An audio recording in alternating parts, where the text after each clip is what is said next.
जने जी। ओम नाम जपूले सुबह शाम जपूले मन मेरे, अरे हो मन मेरे। ओम नाम जपूले सुबह शाम जपूले मन मेरे, अरे हो मन मेरे। निज ओम नाम ईश्वर का, निज ओम नाम ईश्वर का, वो दाता जगती भर का, वो दाता जगती भर का। उस पर विश्वास कर, उसकी आस कर मन मेरे, अरे ओ मन मेरे। ओम नाम जपूले सुबह शाम जपूले मन मेरे, अरे ओ मन मेरे। वो सबका पालनहारा, वो सबका पालनहारा, जग में उसका उजियारा, जग में उसका उजियारा। पितु मात वही, बंधु भ्रात वही, मन मेरे, अरे ओ मन मेरे। ओम नाम जपूले सुबह शाम जपूले मन मेरे, अरे हो मन मेरे। बिना हाथों जगत बनाया, बिना हाथों जगत बनाया, कण कण में वो ही समाया, कण कण में वो ही समाया।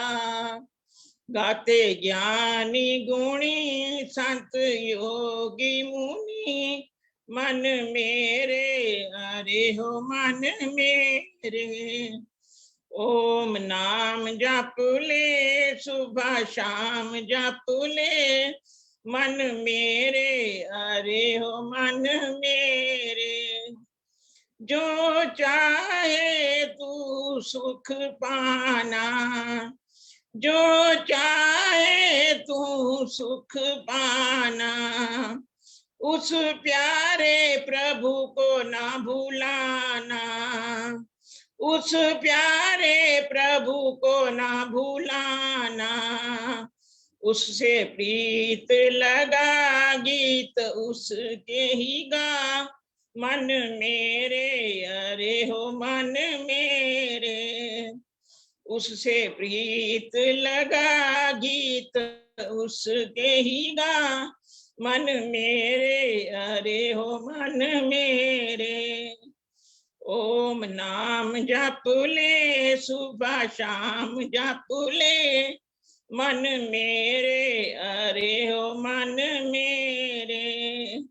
ओम नाम जपूले सुबह शाम जपूले मन मेरे, अरे ओ मन मेरे, अरे ओ मन मेरे। धन्यवाद जी समय देने के लिए।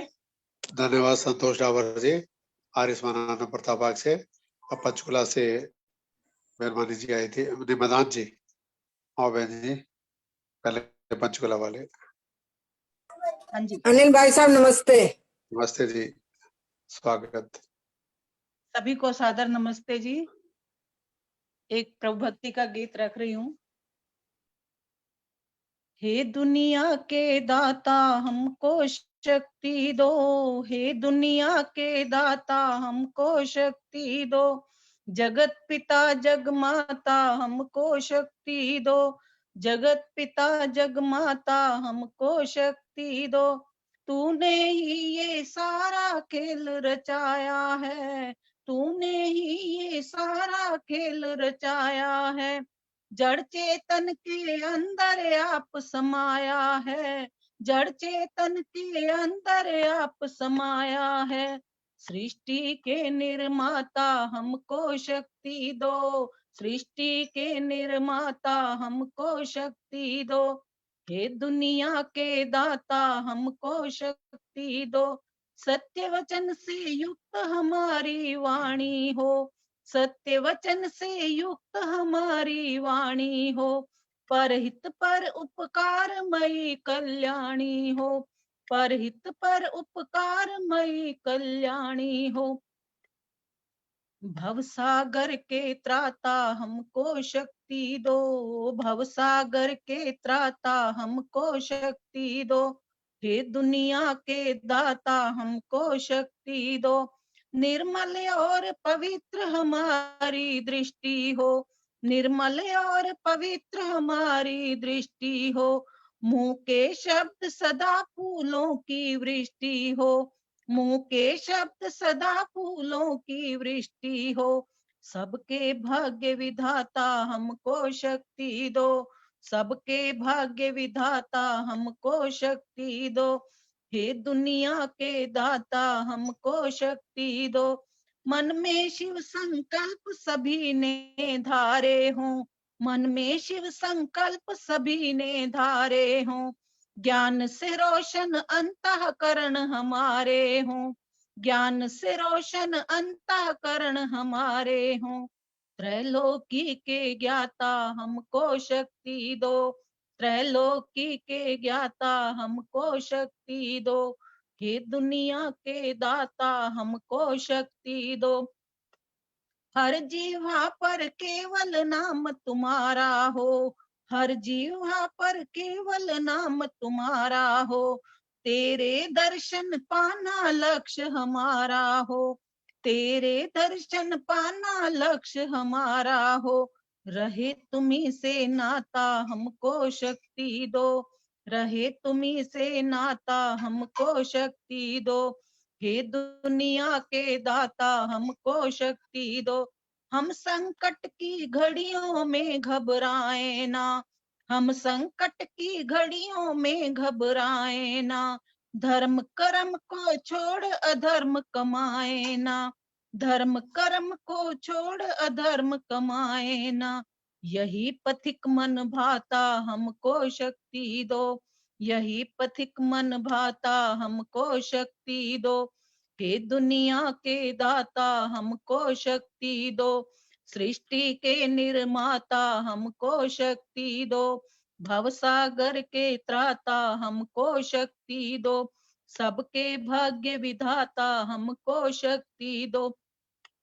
त्रैलोकी के ज्ञाता हमको शक्ति दो। रहे तुम्ही से नाता हमको शक्ति दो। यही पथिक मन भाता हमको शक्ति दो।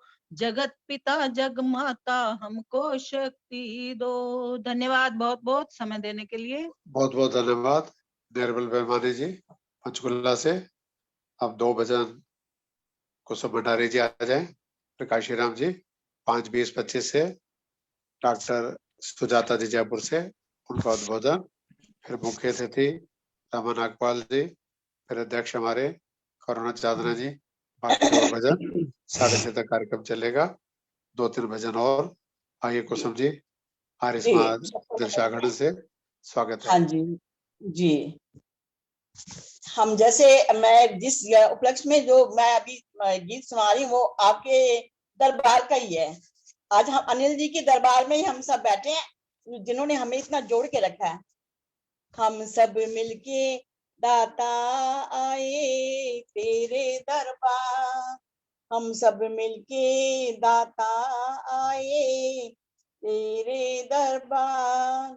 भर दे झोली सबकी तेरे पूरन भंडार, भर दे झोली सबकी तेरे पूरन भंडार। हम सब मिलके दाता आए तेरे दरबार।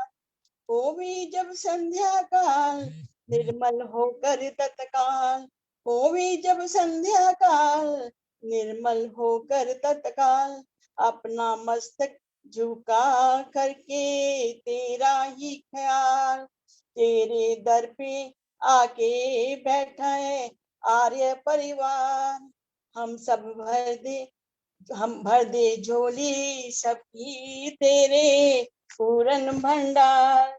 लेके दिल में फरियाद करते हम तुमको याद, लेके दिल में फरियाद करते हम तुमको याद। जब हो मुश्किल की घड़ियां मांगे तुमसे इमदाद। सबसे ऊंचा जग में दाता तेरा आधार। सबसे ऊंचा जग में दाता तेरा आधार। भर दे झोली सबकी तेरे पूरन भंडार। चाहे दिन हो विपरीत होवे तुझसे ही रीत, चाहे दिन हो विपरीत होवे तुझसे ही प्रीत। सच्ची श्रद्धा से गावे तेरी भक्ति के गीत, सच्ची श्रद्धा से गावे तेरी भक्ति के गीत। होवे सबका प्रभु जी तेरे चरणों में प्यार, होवे सबका प्रभु जी तेरे चरणों में प्यार। भर दे झोली सबकी तेरे पूरन भंडार। हम सब मिलके दाता आए तेरे दरबार। तू है सब जग का वाली करता जग की रखवाली, तू है सब जग का वाली करता जग की रखवाली। हम है रंग रंग के पौधे तू है हम सब का माली। पथिक बगीचा है ये तेरा सुंदर संसार, पथिक बगीचा है ये तेरा सुंदर संसार। भर दे झोली सबकी में दाता तेरे दरबार। हम सब मिलके दाता आए तेरे दरबार। धन्यवाद जी। अनिल भाई साहब बहुत बहुत बहुत बहुत धन्यवाद खुशब जी। अब आर्य समाज सूर्य निकेतन से श्री काशीराम जी आएंगे। इसके बाद फरीदाबाद से रविंद्र गुप्ता जी, फिर डॉक्टर सुजाता जी का उद्बोधन होगा। आइए काशीराम जी, स्वागत। आप सभी को मेरा सादर नमस्ते। आइए एक ईश्वर भक्ति भजन आप सबके समक्ष। और अक्सर दुनिया में लोग कहते हैं ये भगवान ये मेरे साथ ही क्यों होता है, तो जो अपने आप को ईश्वर के प्रति समर्पित कर देता है उसको इस चीज की चिंता नहीं होती है। तो आइए गीत भजन है। चाहे जैसे मुझे रख लो कुछ ना कहूँगा मैं, चाहे जैसे मुझे रख लो कुछ ना कहूँगा मैं। तेरा ही था तेरा ही हूँ तेरा रहूँगा मैं। तेरा ही था तेरा ही हूँ तेरा रहूँगा मैं। चाहे जैसे मुझे रख लो कुछ ना कहूँगा मैं, चाहे जैसे मुझे रख लो कुछ ना कहूँगा मैं। तुम्हारे नाम कही मोती ही मेरी दौलत है, तुम्हारे नाम का मोती ही मेरी दौलत है। ये रुतबा और शोहरत भी तेरी बदौलत है। ये रुतबा और शोहरत भी तेरी बदौलत है। तू है सागर मैं हूँ कतरा, तू है सागर मैं हूँ कतरा, तुम संग बहूंगा मैं। चाहे जैसे मुझे रख लो कुछ ना कहूँगा मैं, चाहे जैसे मुझे रख लो कुछ ना कहूँगा मैं, तेरा ही था तेरा ही हूँ, तेरा रहूँगा मैं, तेरा ही था तेरा ही हूँ, तेरा रहूँगा मैं, चाहे जैसे मुझे रख लो।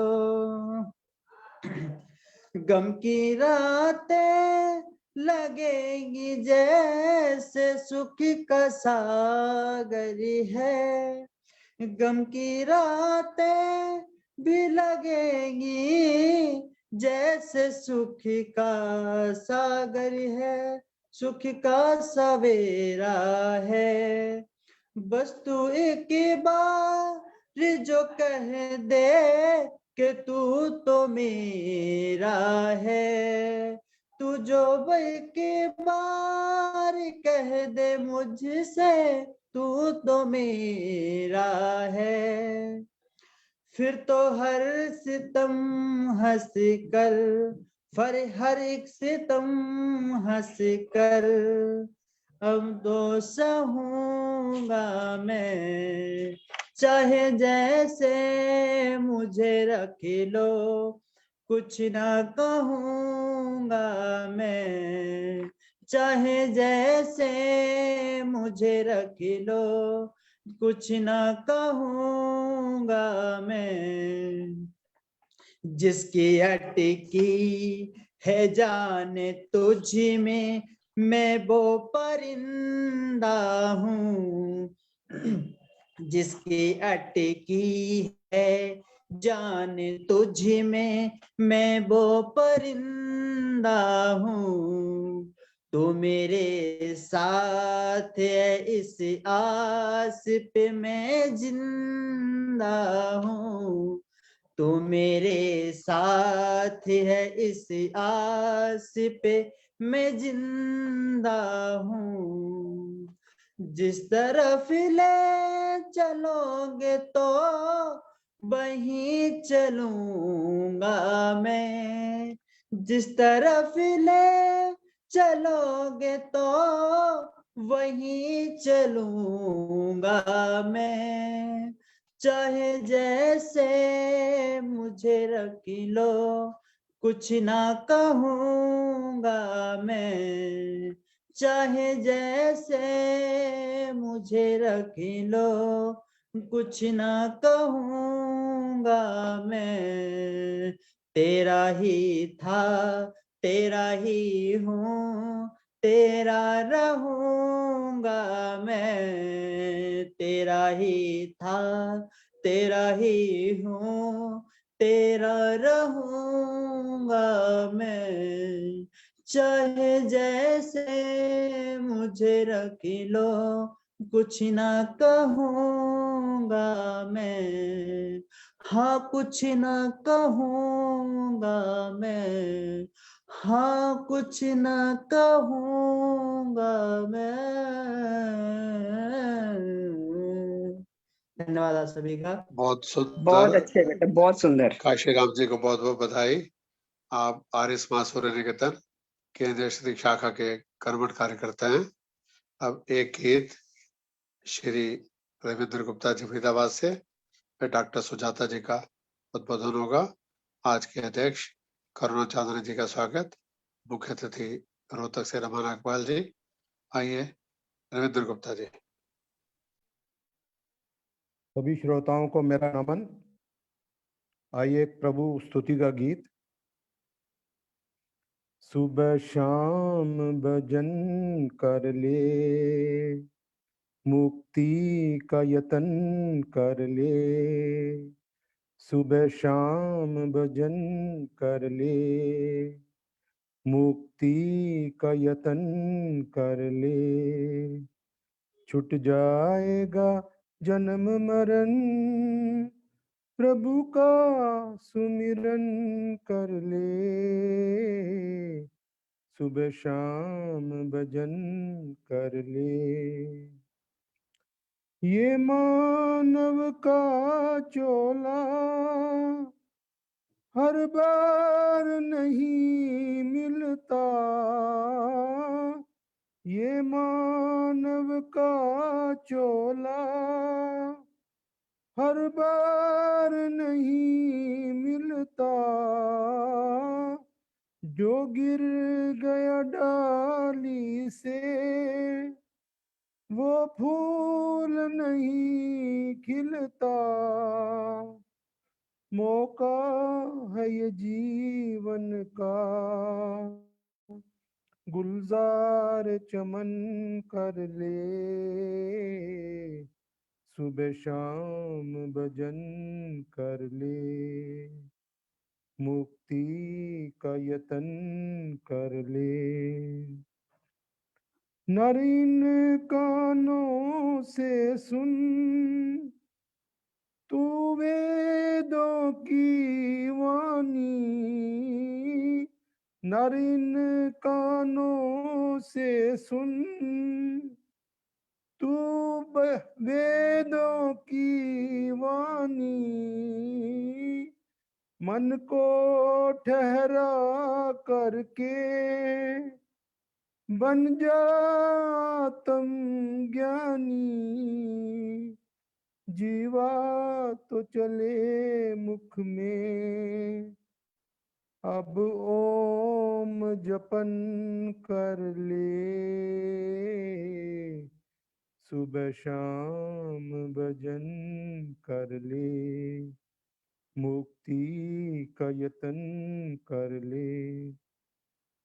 इस मैली चादर में है दाग लगे कितने, इस मैली चादर में है दाग लगे कितने, पर ज्ञान के साबुन में है जाग भरे इतने, धुल जाएगी सब स्याही, उजला तन मन कर ले, सुबह शाम भजन कर ले, मुक्ति का यतन कर ले। छुट जाएगा जन्म मरण, प्रभु का सुमिरन कर ले, सुबह शाम भजन कर ले। बहुत बहुत धन्यवाद जी समय देने के लिए। बहुत बहुत धन्यवाद श्री रविंद्र गुप्ता जी फरीदाबाद से। अब मैं आमंत्रित करता हूँ आज की मुख्य वक्ता डॉक्टर सुजाता चौधरी जी जयपुर से। आयुर्वेद के अनुसार दिनचर्या कैसी हो, 30 और 40 मिनट के बीच में अपनी बात रखेंगे। फिर रमा नागपाल माता जी जयपुर रोहतक से, फिर करुणा चांद्र जी अध्यक्षीय उद्बोधन, बाकी भजन बाद में। आइए डॉक्टर साहब, स्वागत। धन्यवाद सर, मुझे आमंत्रित करने के लिए और ये अवसर देने के लिए। तो जो आज का हमारा टॉपिक है दिनचर्या आयुर्वेद के अनुसार, तो सबसे पहले तो हम जानते हैं कि आयुर्वेद में बेसिकली बताया क्या गया है। आयुर्वेद के 2 उद्देश्य हैं, क्यों बना आयुर्वेद। पहला है स्वस्थस्य स्वास्थ्य रक्षणम और दूसरा आतुरस्य विकार प्रशमनम। तो स्वस्थ व्यक्ति के स्वास्थ्य की रक्षा करना, ये सबसे पहला उद्देश्य है, और दूसरा जो रोगी है उनको निरोग करना। तो जो पहला उद्देश्य है, अगर उसको लेके जितनी बातें आयुर्वेद में बताई गई हैं हम उसी को अगर समझ ले, तो जो दूसरा वाला जो पार्ट है रुग्ण हो जाना और फिर उसके बाद दवाई लेके ठीक होना, वो चांसेस बहुत कम हो जाएंगे। और मुझे लगता है कि पहले वाले पार्ट पे काम करने की बहुत जरूरत है। तो आयुर्वेद में जो दिनचर्या बताई वो किसको फोकस रख के बताई गई। आयुर्वेद प्रकृति से जुड़ा हुआ, क्योंकि वेद का ही एक अंग है, तो प्रकृति को ध्यान में रख के सारी बातें आयुर्वेद में बताई गई हैं। अब दिनचर्या यानी दिन में हमें कैसा आचरण करना चाहिए, कब उठना चाहिए, कब सोना चाहिए, कब खाना चाहिए, वो प्रकृति को ध्यान में रखकर बताया गया। तो सबसे पहले प्रकृति में हम समझते हैं कि उसका हमारे शरीर पर क्या असर पड़ता है। तो पूरे दिन को जो 24 घंटे होते हैं उसको 2 हिस्सों में हम डिवाइड करेंगे। एक दिन का हिस्सा सूर्योदय से लेके सूर्यास्त तक का, और एक रात का हिस्सा सूर्यास्त से लेके सूर्योदय तक का। तो अब हमारे शरीर में 3 दोष होते हैं, एक वात, पित्त और कफ। जैसे प्रकृति में सूर्य, चंद्रमा और हवा, वायु, ये 3 चीजें होती हैं, इन्हीं के प्रतीक हमारे शरीर में ये दोष होते हैं। जैसे सूर्य हम सभी को गर्मी देता है, ठीक वैसे ही हमारे शरीर में पित्त होता है, जो कि हमारे शरीर में ऊष्मा को बनाए रखता है, पाचन की क्रियाओं को करवाता है, ये काम पित्त का है। दूसरी बात चंद्रमा, जैसे चंद्रमा हमें ठंडक देता है, शीतलता देता है, ठीक वैसे ही हमारे शरीर में कफ होता है।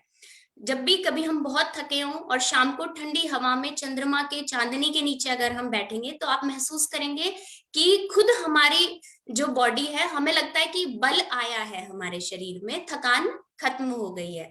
तो शीतलता से हमारे शरीर में बल आता है। ऐसा ही काम कफ दोष का हमारे शरीर में है।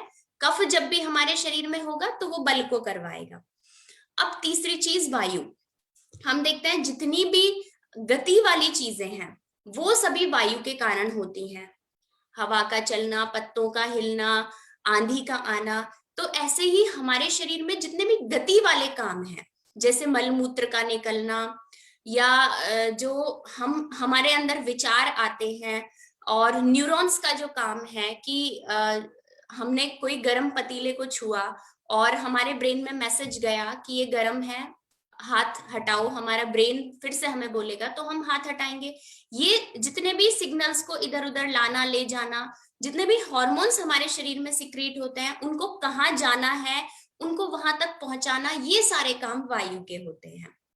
तो वात, पित्त और कफ, ये तीनों बैलेंस में अगर रहेंगे, यानी जितनी मात्रा में होने चाहिए, ना तो ये कम होने चाहिए ना ज्यादा होने चाहिए। कम ज्यादा, जैसे कफ अगर बहुत बढ़ गया तो हमारे शरीर के जो चैनल्स हैं, स्रोत हैं, वो चिपचिपे हो जाएंगे। जैसे मानिए कोई भी बीमारी हम लेते हैं कि पीसीओडी समझ लेते हैं, आजकल बहुत ज्यादा महिलाओं में होता है, तो जो गर्भाशय नलिका है वो चिपचिपी हो जाएगी, और उसकी वजह से फिर जो सामान्य फिजियोलॉजी है वो होगी नहीं। तो ऐसे बहुत सारे काम हैं कि कफ बढ़ेगा, या वायु अगर विकृत हो जाए। वात के भी 5 प्रकार होते हैं, प्राण, समान, अपान, व्यान, उदान। तो जब अपान वायु का काम है मलमूत्र को बाहर निकलवाना, अपान वायु अगर ठीक नहीं होगी तो मलमूत्र का विसर्ग अच्छे से नहीं होगा, तो कॉन्स्टिपेशन हो जाएगा। बहुत सारी ऐसी चीजें इन तीनों दोषों से रिलेटेड हैं। तो अब सबसे पहले समझते हैं दिन के हिस्से में जब भी हम सुबह उठते हैं तो वो वाला जो पहला हिस्सा है, एक पूरे दिन को हम 3 हिस्सों में डिवाइड करते हैं। जैसे 12 घंटे का दिन होगा लगभग, तो 4 या 12, 4 घंटे के 3 हिस्से हम डिवाइड करेंगे। शुरू का हिस्सा हम मान लेते हैं सूर्योदय 6 बजे करीब होता है, तो 6 से लेके 10 बजे तक का जो हिस्सा है उसमें कफ ज्यादा रहता है, प्रकृति में भी और हमारे शरीर में भी, क्योंकि प्रकृति में शीतलता होती है और उसी का सीधा असर हमारे शरीर पर पड़ता है। तो हमारे शरीर में भी उस समय कफ अधिक रहता है, जो सामान्य मात्रा से अधिक रहता है।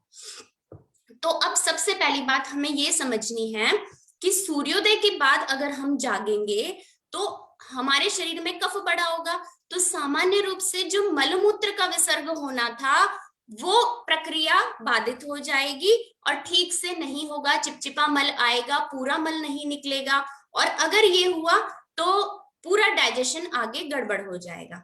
यानी फिर हमें एसिडिटी होना और कॉन्स्टिपेशन होना, बहुत सारी चीजें होने लग जाएंगी, धीरे धीरे मोटापा होगा, डायबिटीज होगी, शुरुआत यहीं से होगी। तो सबसे पहली बात कि कफ के काल में हमें सोना नहीं है सुबह सूर्योदय के बाद, चाहे हम सूर्योदय से 1 मिनट पहले उठें, लेकिन सूर्योदय से पहले पहले उठना है। अब क्यों? क्योंकि जो पहला हिस्सा था वो कफ का था, और रात का जो आखिरी हिस्सा था, यानी रात के 2 बजे से सुबह 6 बजे तक, वो दिन और रात के आखिरी हिस्सों में हमेशा हवा, वायु बढ़ती है। प्रकृति में आपने देखा होगा कभी भी, हरियाणा राजस्थान में तो बहुत आंधी आती है, तो जो अक्सर जो आंधी आएगी रात को 2 बजे के बाद आती है, या फिर शाम के समय अब आती है, दिन में 2 बजे के बाद। सुबह सुबह आंधी बहुत कम ऐसा होता है कि सुबह या दिन में आंधी आए। तो प्रकृति में भी वात का जो काल है वो दिन के आखिरी में या रात के आखिरी के समय में होता है। सूर्योदय से पहले जब हम उठेंगे तो हमारा जो वायु है शरीर में वो सक्रिय रहता है, और उसके प्रभाव के कारण जो मलमूत्र निकलेंगे वो एक साथ, यानी पूरी गंदगी हमारे शरीर से बाहर निकलेगी, हमारी आंत साफ हो जाएंगी, और उसके बाद हमें भूख अच्छी लगेगी। बाद में पूरी दिनचर्या पालन हम करेंगे तो इससे हमें एक बात दिनचर्या में जो आयुर्वेद हमें सिखाता है, सबसे पहली बात प्रकृति के अनुसार तालमेल बिठा के रखना है हमें अपने शरीर में। तो सबसे पहले सूर्योदय से पहले उठना है। मलमूत्र का विसर्ग हो जाने के बाद दूसरा काम जो हमें करना है, सुबह कफ का काल आ चुका है, तो अब अगर हम चाय पिएंगे तो चाय में चीनी होती है, मीठी चीजें हमेशा कफ बढ़ाती हैं। तो सुबह दूध, चीनी वाली चीजें पीने से, खाने पीने से बचना चाहिए, और ना ही भोजन करना चाहिए सूर्योदय के तुरंत बाद। तो क्या करना चाहिए, हमें गर्म पानी पीना चाहिए सबसे पहली बात, क्योंकि गर्म चीज हमेशा कफ को कम करती है। अब कफ कम होगा तो उससे फायदा क्या होगा, हमारा जो डाइजेस्टिव सिस्टम है वो एक्टिव होगा, यानी हमारी पाचन क्रिया मजबूत होगी, धीरे धीरे हमें भूख खुल के लगने लगेगी, और जब अच्छी भूख लगेगी तब हम कुछ खाते हैं, वही पूरा पचता है हमारे शरीर में, और हमारा शरीर स्वस्थ रहेगा। और बिना भूख के अगर हम खाएंगे या सही चीज नहीं खाएंगे सही समय पर, तो इसलिए सबसे पहली चीज जो हमें सुबह उठ के करनी है, गर्म पानी पीना है, और बहुत ज्यादा पानी नहीं पीना। ये एक बहुत बड़ी भ्रांति है कि सुबह उठ के 1 लीटर पानी, 2 लीटर पानी, ज्यादा पानी पीने से अग्निमांद्य होता है। अग्निमांद्य मतलब आपका डाइजेस्टिव सिस्टम इनएक्टिव था। इनएक्टिव मतलब सुबह जब हम उठते हैं तो कभी भी हमें भूख नहीं लगती अच्छी, कफ का प्रभाव हमारे पूरे शरीर पर है।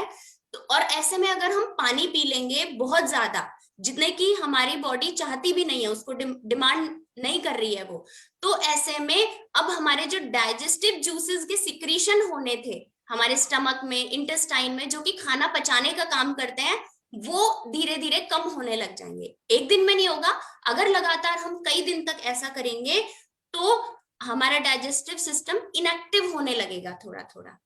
तो इसलिए दूसरी बात हमें ये याद रखनी है कि बहुत ज्यादा पानी नहीं पीना, जितनी आपको प्यास लगे आपके प्रकृति के शरीर के अनुसार। जो पित्त प्रकृति के होते हैं उन्हें कभी भी ज्यादा प्यास नहीं लगती, तो वो आधा गिलास पानी भी पी सकते हैं। जो कफ और वात प्रकृति के होंगे उन्हें ज्यादा प्यास लगती है, तो 1 गिलास भी पी सकते हैं। वो सबके अपने अपने नियम है, और गर्म ही पीना है, ठंडा नहीं पीना है।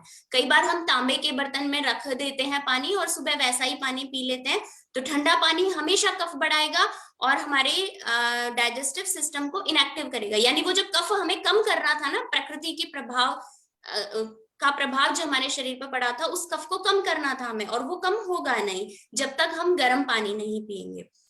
अब गर्म पानी के साथ में कोई कड़वी चीज ले सकते हैं हम, जैसे 2 पत्ते नीम के खा सकते हैं, या कोई और दवाई आप अपनी प्रकृति के अकॉर्डिंग वैद्य से परामर्श लेके भी शुरू कर सकते हैं। कुछ लोगों को वात की समस्या रहती है तो हल्का सा 1 चुटकी हींग पानी में, गर्म पानी में डाल के पी सकते हैं, लेकिन ये सबके लिए नहीं होता। जैसे किसी के लिए हींग सही नहीं रहेगी, किसी के लिए नीम के पत्ते सही नहीं रहेंगे, किसी के लिए गिलोय सही नहीं रहेगी। तो कड़वी चीज क्या करती है, जैसे नीम के पत्ते हैं वो रूखे होते हैं, रूखी चीज हमेशा कफ को कम करती है। रूखी चीजें, गर्म चीजें, और साथ में आयुर्वेद का एक सिद्धांत ये भी है कि हमें 6 रसों का सेवन करना चाहिए। मधुर, अम्ल, लवण, कटु, तिक्त, कषाय। मधुर मीठा हम जानते हैं, खटाई जानते हैं हम, नमक के बारे में हम जानते हैं, वो हम लेते ही हैं ज्यादातर। तो मीठा, तीखा और नमक, ये 3 हम सबसे ज्यादा अपनी डाइट में शामिल करते हैं। अब जो मीठा, खट्टा, नमक और तीखा, 4 रस, 2 रस बचते हैं अब हमारे। एक बचता है तिक्त मतलब कड़वा रस, और एक होता है कषाय यानी कसैला रस। तो कशैला रस हम दालें खाते हैं, अपनी डाइट में लेते हैं, तो दालों में कशैला रस बहुत ज्यादा होता है, सब्जियों में कशैला रस होता है, तो कशैला रस भी कहीं ना कहीं हमारे शरीर में चला जाता है। लेकिन एक कड़वा रस ऐसा है जो हमारे शरीर में नहीं जाता, और आयुर्वेद के अकॉर्डिंग जब हम 6 के 6 रस का सेवन करते हैं ना, एक बैलेंस्ड मात्रा में, तो हमारी इम्यूनिटी मजबूत होती है। जैसे कई बार आपने सुना होगा कि गिलोय खाने से इम्यूनिटी बढ़ेगी, या ये चीज हम कर लें इससे इम्यूनिटी बढ़ेगी। अब कोरोना का काल चला था तो ये बहुत सारी चीजें ऐसी आई थी, लेकिन मेरा मानना है कि जब तक हमारी दिनचर्या सही नहीं होगी, हमारा डाइजेस्टिव सिस्टम अच्छा नहीं होगा, हम 6 रसों का सेवन नहीं करेंगे, यानी थोड़ा कड़वा रस भी हम शामिल नहीं करेंगे अपनी डाइट में, तब तक हमारी इम्यूनिटी अच्छी नहीं होगी। चाहे हम कितनी भी गिलोय ले लें, अगर हम सुबह 8 बजे उठ रहे हैं तो कोई फायदा नहीं होगा उस गिलोय का। सबसे पहली चीज, हमें दिनचर्या ठीक करनी है, गर्म पानी पीना है, साथ में कुछ कड़वा रस ले लेना है। अब आगे क्या करना है दिनचर्या में? फिर आयुर्वेद कहता है अब आप व्यायाम करिए। क्यों करना है व्यायाम? क्योंकि जब हम सुबह व्यायाम करेंगे तो कई फायदे हैं उसके। पहला फायदा कि कफ कम होगा व्यायाम से। जब भी हम एक्टिविटी करते हैं तो उससे कफ कम होता है हमेशा। दूसरी चीज, प्राणवायु, अपान वायु और समान वायु। प्राणवायु ऊपर के हिस्से में रहती है, समान वायु रहती है बीच के हिस्से में, यानी नाभि के आसपास वाले हिस्से में। और समान वायु का काम क्या है? डाइजेस्टिव जूसेस का सिक्रीशन अच्छे से करवाना, ताकि पाचन क्रिया अच्छी हो सके। और अपान वायु का क्या काम है? मल मूत्र को ठीक से निकलवाना। तो जब हम व्यायाम करते हैं, कैसा व्यायाम? जिसमें हम हाफने लगे, मतलब सिंपल चलना नहीं है, हमें लॉन्ग वॉक पे नहीं जाना। आजकल एक ट्रेंड बन गया है कि सुबह सुबह मॉर्निंग वॉक पे जाते हैं हम। मॉर्निंग वॉक पे जाने से क्या होगा कि जब हम 1 किलोमीटर 2 किलोमीटर 3 किलोमीटर पैदल चलते हैं, पूरी बॉडी की एक्सरसाइज तो होती नहीं है, उसमें सिर्फ पैरों की थकान होती है। और पैरों में जब हम ज्यादा चलते हैं तो शरीर के निचले हिस्से में वात कुपित होने लग जाता है धीरे धीरे। जब हम ओवर एक्टिविटी करते हैं ना, या किसी भी अंग को हम ज्यादा चलाएं, तो वहां उसकी वजह से वात बढ़ने लगता है। अब वो वायु बढ़ के सीधा असर हमारे शरीर के निचले हिस्से पे डालेगा। जैसे हमें पैरों में दर्द रह सकता है, घुटनों की समस्याएं हो सकती हैं, कॉन्स्टिपेशन हो सकता है, मल मूत्र से संबंधित और तरीके की समस्याएं हो सकती है। महिलाओं में इनफर्टिलिटी हो सकती है, क्योंकि गर्भाशय नीचे के हिस्से में आता है और बढ़ा हुआ वायु नीचे के सारे ऑर्गन्स पर असर डालता है। तो दूसरी बात, हमें पैदल नहीं चलना बहुत लंबी दूर तक, हमें अच्छी एक्सरसाइज करनी है। कैसी एक्सरसाइज? जिससे एक तो हमारी सारी मांसपेशियों की कसरत हो जाए। जैसे सूक्ष्म व्यायाम करें, हम हाथों को हिलाएं, गर्दन को हिलाएं और सूर्य नमस्कार करें। उससे क्या होता है? सारी मांसपेशियों में लचीलापन आता है, तो आपको दर्द की समस्या नहीं होगी। जैसे जिनकी लंबे समय तक सिटिंग की जॉब है, तो उनको कमर दर्द की समस्या नहीं होगी अगर हम डेली योगासन करें, सूर्य नमस्कार करें। अलग अलग तरीके के योगासन कर सकते हैं, जैसे मकर आसन कर सकते हैं, मंडूक आसन, मरकट आसन, बहुत सारे आसन हैं। तो इन चक्रासन कर सकते हैं। इनसे एक तो फायदा ये होगा कि मांसपेशियों में लचीलापन आएगा, और दूसरा फायदा क्या होगा? प्राण, अपान और समान वायु, इनका अनुलोमन होगा। जब हम अच्छी एक्सरसाइज करेंगे तो सांस तेज तेज चलती है, वो प्राण का अनुलोमन है। दूसरा, आप करके देखिएगा, महसूस करेंगे कि गैस पास होगी, पेट में हल्कापन आएगा, नाभि के चारों तरफ ढीलापन आ जाएगा। उसका मतलब है समान और अपान वायु का अनुलोमन हो गया। तो अब ये तीनों वायु अगर ठीक रहती हैं तो हमारी अग्नि अच्छी होती है। अग्नि यानी डाइजेस्टिव सिस्टम अच्छा रहेगा, उसमें जो जूसेस का सिक्रीशन होगा, डाइजेशन कराने वाले जूसेस का, वो बिल्कुल अच्छे से होगा। और अगर वो अच्छे से है तो हमारा शरीर बढ़िया चलता रहेगा, पाचन क्रिया सही होती रहेगी। तो इसलिए दूसरा काम, हमें 10-15 मिनट, कम से कम 10-15 मिनट योगासन को और व्यायाम को देना चाहिए। कुछ गेम भी खेल सकते हैं, बैडमिंटन खेल सकते हैं, साइकिलिंग कर सकते हैं, फुटबॉल खेल सकते हैं। ये जो है दूसरा काम हमें करना है। अब तीसरी चीज, इसके बाद नहाने के ऊपर आते हैं। तो नहाने में हमेशा मौसम के अनुसार नहाना चाहिए। कई लोग होते हैं जो सर्दी के मौसम में भी ठंडे पानी से नहाते हैं। तो आयुर्वेद में बताया है कि अगर ठंडे पानी का इस्तेमाल सर्दी के मौसम में किया जाए तो उससे आयु कम होती है। क्यों कम होती है? क्योंकि ठंडा पानी वात प्रकोप करता है हमारे शरीर में, ठंड की वजह से वैसे ही वात प्रकोपित है। तो और वायु हमेशा, मैंने जैसे बोला, कफ शरीर में बल लेके आता है, हमारी आयु को बढ़ाता है कफ, जितना कफ होगा, जो हट्टे कट्टे लोग होते हैं, बलवान होते हैं, उनकी लाइफ कंपैरेटिवली इजी होती है, उन्हें ज्यादा बीमारियां नहीं होती। लेकिन जो वात वाले लोग होते हैं वो दुबले पतले होते हैं, उनकी आयु भी कम होती है। तो इसलिए नहाना हमेशा मौसम को देख के, जैसे अभी आजकल वसंत का मौसम चल रहा है तो गुनगुने पानी से नहाना चाहिए हमें। गर्मी के मौसम में ठंडे पानी से नहाना चाहिए। जिनको पसीना ज्यादा आता है वो कुछ जैसे खस डाल सकते हैं अपने पानी में, उससे नहा सकते हैं गर्मी के मौसम में। तो ऐसे बहुत सारे उपाय नहाने को लेके भी हमें ध्यान रखने चाहिए। अब नहाने से पहले, जैसे जब आप व्यायाम कर रहे थे उसके बाद अभ्यंग कर सकते हैं, उसके बाद नहा सकते हैं। अगर गर्म पानी से नहाना है तो ठंडे पानी से मालिश करने के बाद नहीं नहाना चाहिए। तो अगर गर्मी का मौसम है, ठंडे पानी से नहाना है, तो फिर हमें मालिश करनी चाहिए नहाने के बाद। मालिश करने से क्या होता है, हमारी जो स्किन होती है उसके सारे रोम छिद्र खुल जाते हैं और पसीना ठीक से आता है।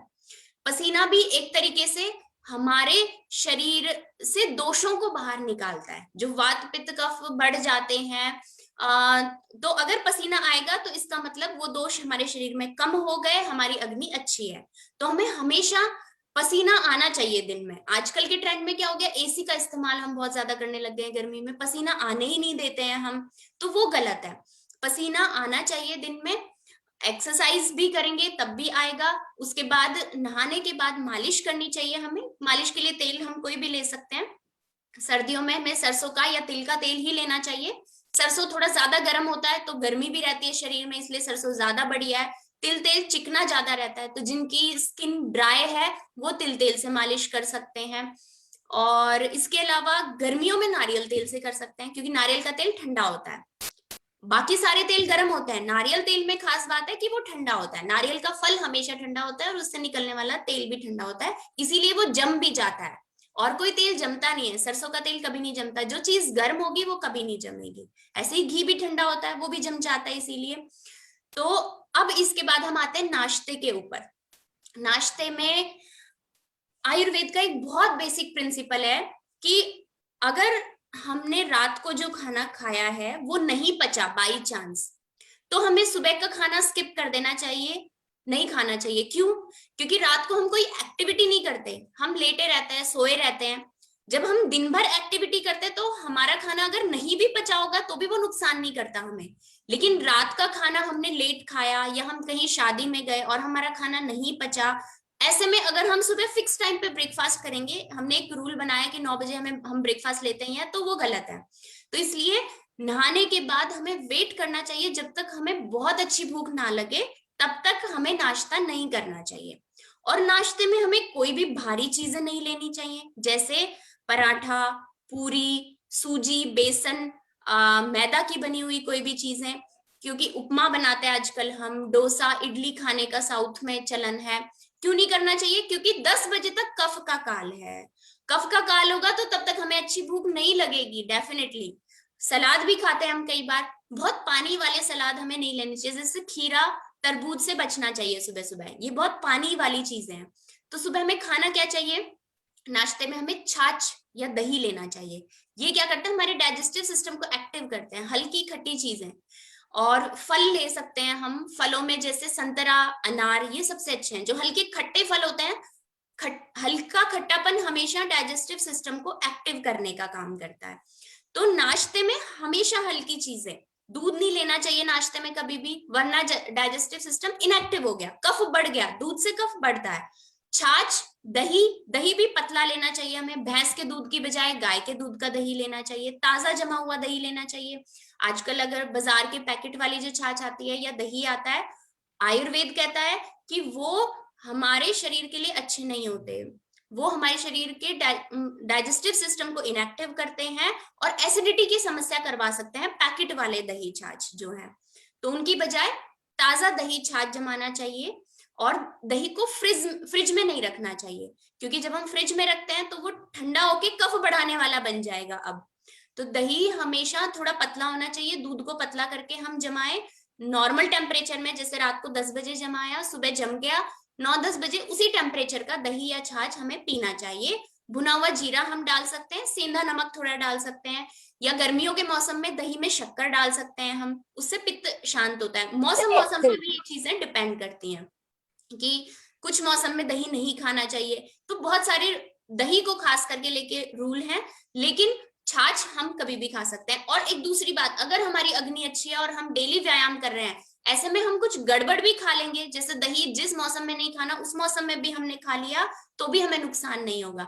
तो व्यायाम सबसे इंपॉर्टेंट है, दिनचर्या का पालन करना और भी ज्यादा इंपॉर्टेंट है। तो सुबह सुबह नाश्ते में हमें या फिर दलिया लेना चाहिए। जैसे कई लोग बाहर जाते हैं काम पे, अच्छी भूख भी लग जाती है, कई लोग अच्छा व्यायाम करते हैं, तो फिर थोड़ा नमकीन दलिया, दूध की चीजों से बच के।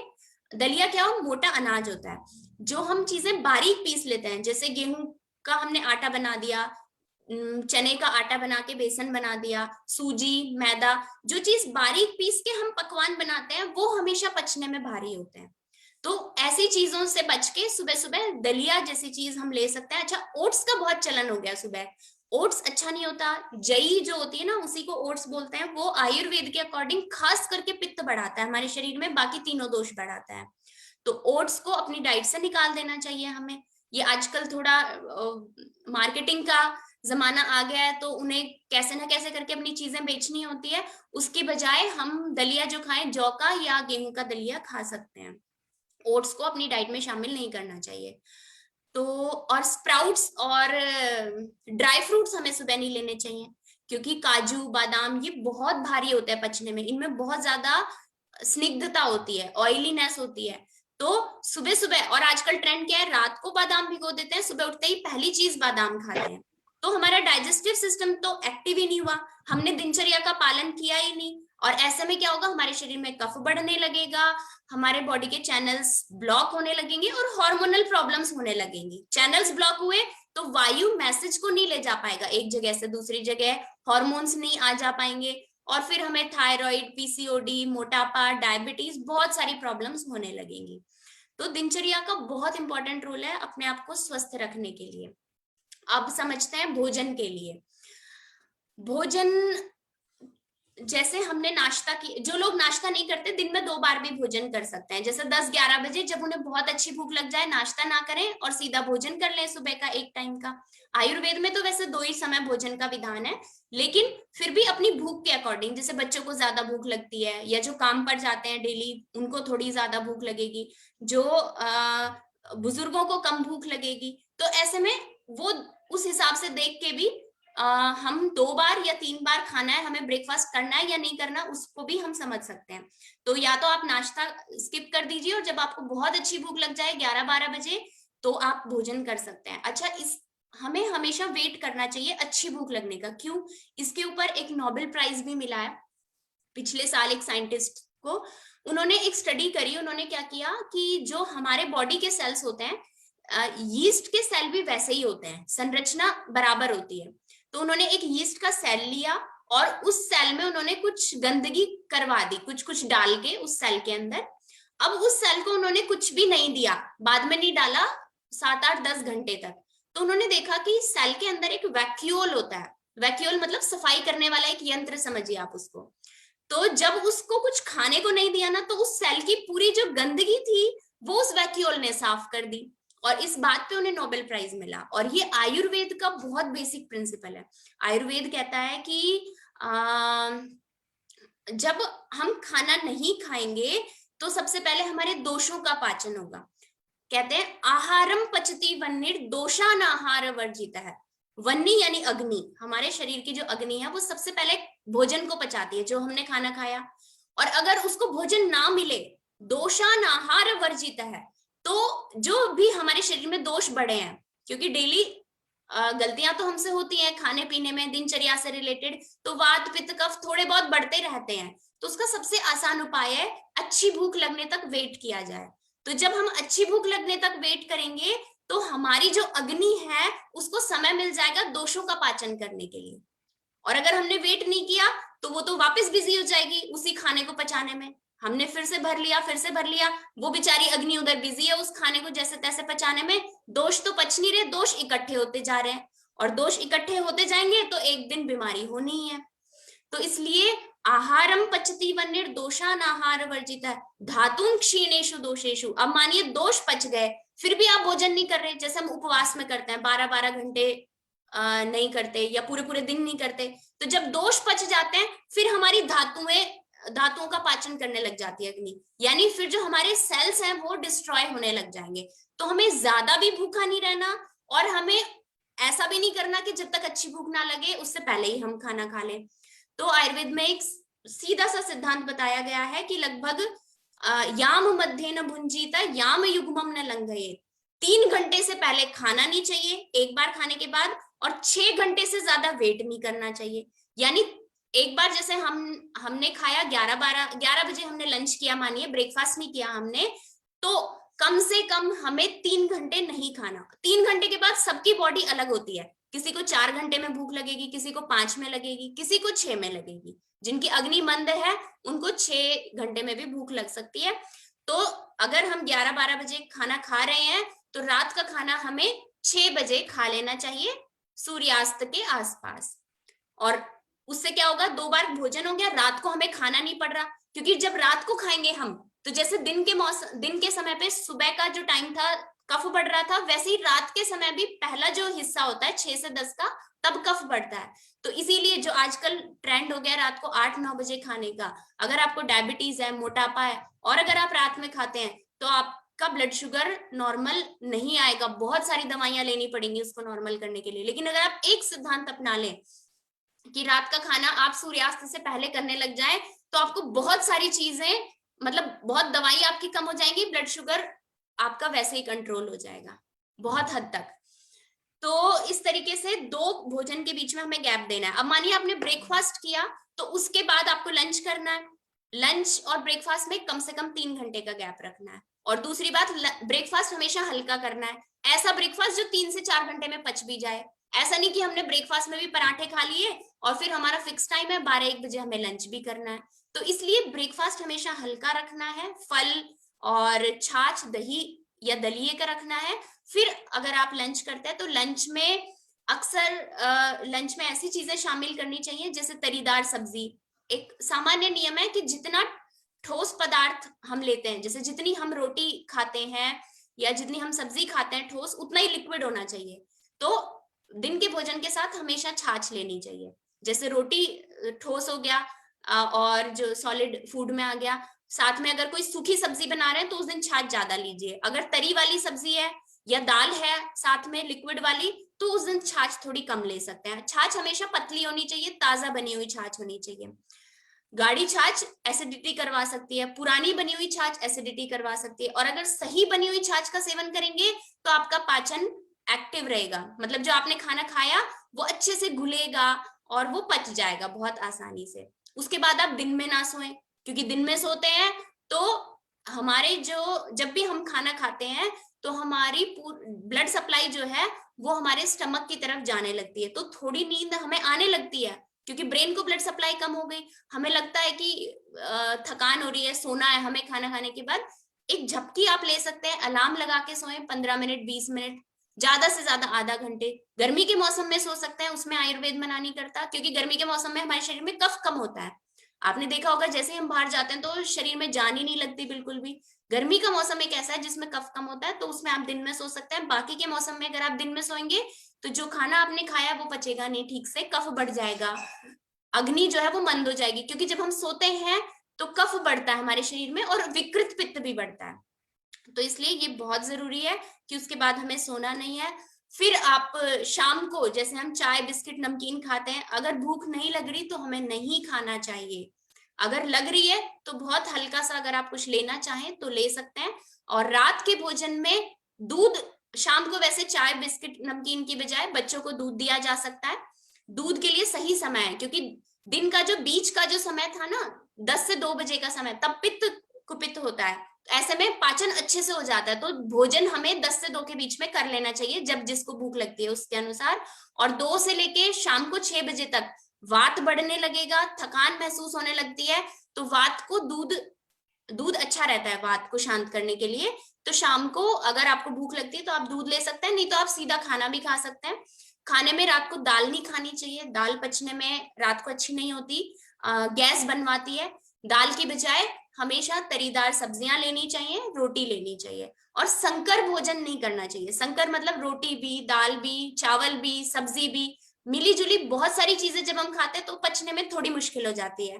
और आप एक ही चीज खाएंगे, जैसे या तो चपाती और सब्जी, या चपाती दाल, या चावल दाल, तो आसानी से पच जाएगा वो। तो इस तरीके से ये पूरी दिनचर्या का हमें पालन करना चाहिए। और उसके बाद हमें अगर ड्राई फ्रूट्स आपको लेने हैं तो सुबह की बजाय शाम को लेने चाहिए, वात के काल में। और जब भूख अच्छी लग जाए तब कम खाने चाहिए, बहुत ज्यादा भी नहीं खाने चाहिए। अब रात को भी ऐसे ही होगा, रात का जो पहला हिस्सा होगा वो कफ बढ़ेगा उसमें, दूसरे हिस्से में पित्त बढ़ेगा और तीसरे हिस्से में वायु बढ़ेगा। तो जो पहला हिस्सा है उसमें नींद अच्छी आती है, जब भी कफ बढ़ता है तो नींद अच्छी आती है। इसलिए प्रयास करना चाहिए कि रात को 10 बजे से पहले पहले हम सो जाएं, क्योंकि तब अगर आप सोएंगे कफ के काल में तो आपको गहरी नींद आएगी, पूरी थकान हट जाएगी। और अगर आप वो टाइम बिता देंगे 10 बजे का, 11-12 बजे सोएंगे, फिर आपको जो नींद आएगी वो गहरी नींद नहीं आएगी और आपके शरीर में नींद की पूर्ति नहीं होगी। और जब हम सोते हैं तो जो भी हमने भोजन किया वो जब पच गया, पचने के बाद उससे पूरे शरीर का पोषण होता है। तो अच्छी और गहरी नींद आना शरीर के पोषण के लिए बहुत जरूरी है, इसलिए समय पर सोना भी बहुत जरूरी है। तो रात को जैसे टीवी को बंद कर दें, जितने भी डाइवर्ट करते हैं हमारे माइंड को जो भी फैक्टर्स, उनको दूर रखें। रात का खाना जल्दी खा लें, तो उससे क्या होगा, मन में शांति आएगी, और मन शांत हो गया तो नींद आने लग जाएगी। जब भी मन विचलित होगा तो नींद नहीं आती। तो इसलिए छोटी छोटी इन चीजों को हम ध्यान में रखें तो बहुत हद तक स्वस्थ रहा जा सकता है। अच्छा, कोई बीमार है तो उसके हिसाब से चीजें थोड़ी बहुत चेंज होती हैं दिनचर्या में, वो एक अलग चीज है, लेकिन स्वस्थ लोगों के लिए एक आइडियल दिनचर्या यही है। तो मुझे लगता है मैंने अपनी बात पूरी कर दी है। बहुत बहुत धन्यवाद डॉक्टर सुजाता जी। धन्यवाद 5 मिनट का सेशन प्रश्नोत्तरी का। जी। अगर Thank you किसी very की much. कोई परेशान समस्या है जी तो वो बारी बारी से डॉक्टर साहब से पूछ सकता है। जी सर। हाँ जी, अनिल जी, एक प्रश्न मेरा है। हाँ बोलो हाँ जी। जी माता जी। डॉक्टर जी से एक प्रश्न मेरा है। हाँ जी, मेरे को ना सुबह मेरा मुंह बिल्कुल सूखा सूखा होता है, अच्छा अच्छा, तो बिल्कुल मुंह सूखा सूखा, धूप वगैरह भी नहीं निकल सकती। नहीं, आप रात को टाइम से सोते हैं? रात को मैं 9:30 सो जाती हूँ। बहुत ठंडा पानी तो नहीं पीते हैं आप? ना जी, अभी तक तो शुरू नहीं किया। तो आप क्या करें, जब सोएं तो तेल लेके, सरसों या तिल का, उसको नाक, दोनों नाकों में डालें, कान में डालें, गले पर डालें, और हाँ गले जी। को और सर को ढक के सोएं। तो उससे वात कुपित नहीं होगा आपका सुबह, और मुंह नहीं सूखेगा। सुबह सुबह गर्म पानी पिए थोड़ा सा, तो आपकी समस्या ठीक हो सकती है। गर्म बाकी पानी लेती हूँ सुबह तो।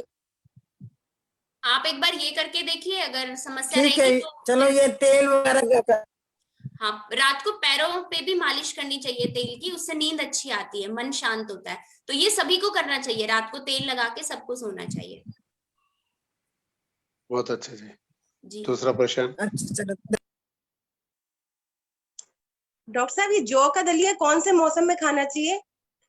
देखिए, जौ जो होता है वो ठंडा होता है और ड्राइनेस करता है हमारे शरीर में। जैसे गेहूं क्या होता है, कफ बढ़ाता है, और जौ इसके उल्टा होता है, कफ को कम करता है।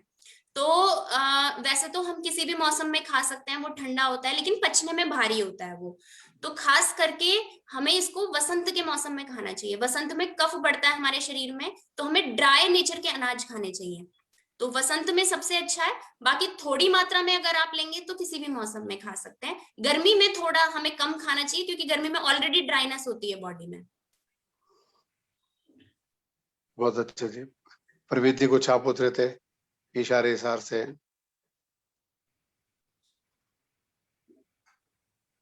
जी डॉक्टर साहब। जी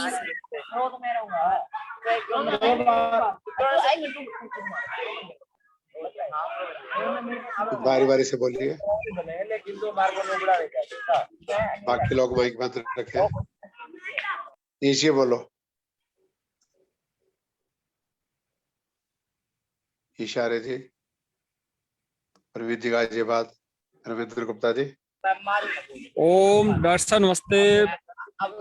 बहुत सुंदर डॉक्टर साहब ने एक आयुर्वेद अनुसार दिनचर्या रखी है हमारे समक्ष। सर्वप्रथम तो मैं हमारी बहन को बहुत बहुत धन्यवाद देता हूँ कि इतने कम समय के अंदर बहुत अच्छे विस्तार से उन्होंने अपनी बात को रखा है। परंतु का सुबह वाला और पूरे दुनिया के अंदर मेरे ख्याल ये रोटी का प्रचलन केवल अपने भारत में या अपने एशियन कंट्रीज के अंदर है।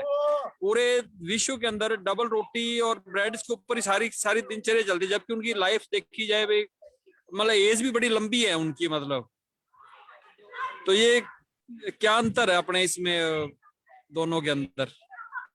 देखिए जितना रूखा और प्रिजर्व्ड खाना हम खाएंगे ना वो उतना ही पचने में मुश्किल होता जाएगा। रोटी के लिए आयुर्वेद में मना नहीं किया, अनाज को पीस के जो भी पकवान बनते हैं, चाहे रोटी पूड़ी या चाहे समोसा ही हम बना रहे हैं, कुछ भी हम ऐसी चीज बना रहे हैं वो हमारे शरीर में कफ बढ़ाती है। तो वो हमें तभी खाने चाहिए जब अच्छी भूख लगी हो, ओवर ईटिंग नहीं करनी चाहिए, उसकी क्षमता से ज्यादा नहीं खाना चाहिए। और बल बढ़ाने के लिए वो जरूरी है ताजा अगर हम खाएंगे बना के, और साथ में आटा हमें मोटा पिसवाना चाहिए, थोड़ा चोकर उसका नहीं हटाना चाहिए, तो उससे क्या है वो पचने में आसान हो जाता है। तो आयुर्वेद में ऐसे मना नहीं किया है रोटी के लिए। हाँ, पर जो सूखी चीजें हैं, रूखी चीजें जो प्रिजर्व कर देते हैं हम, वो उतना ही पचने में मुश्किल हो जाती हैं। और ये गीता में भी बोला है कि सात्विक आहार, रसदार आहार को सात्विक बताया है।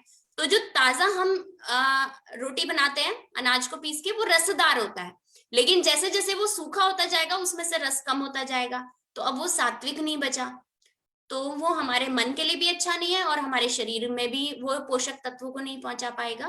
कफ मतलब जो अनाज है, खास करके गेहूं का आटा, वो कफ बढ़ाता है, और वही अगर हम उसकी डबल रोटी या वो ब्रेड बना दें अगर, या कुछ भी ऐसा कर दें, अब वो कफ नहीं बढ़ाएगा, तो अब वो पचने में भी हैवी हो जाएगा और उससे हमें बल भी नहीं मिला, कफ भी नहीं बढ़ा, ओज भी नहीं बढ़ा, तो कुछ फायदा नहीं हुआ। धन्यवाद। इसी हिसार से हैं, पतंजलि के हरियाणा के प्रभारी हैं।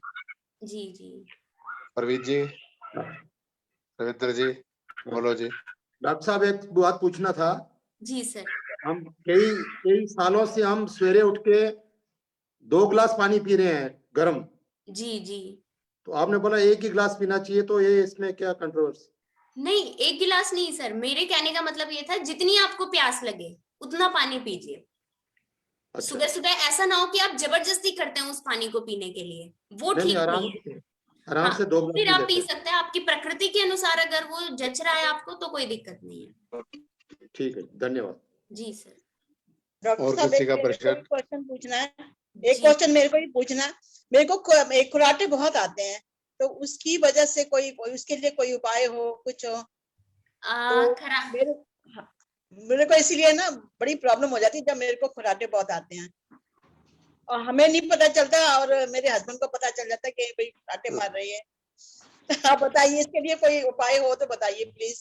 हाँ देखिए, जब थोड़ा वेट ज्यादा होता है तो तब भी खराटे आते हैं, क्योंकि हमारे शरीर में मेद बढ़ जाता है। जो जैसे हम सांस लेते हैं तो सांस लेने में रुकावट होगी तो खराटे आएंगे।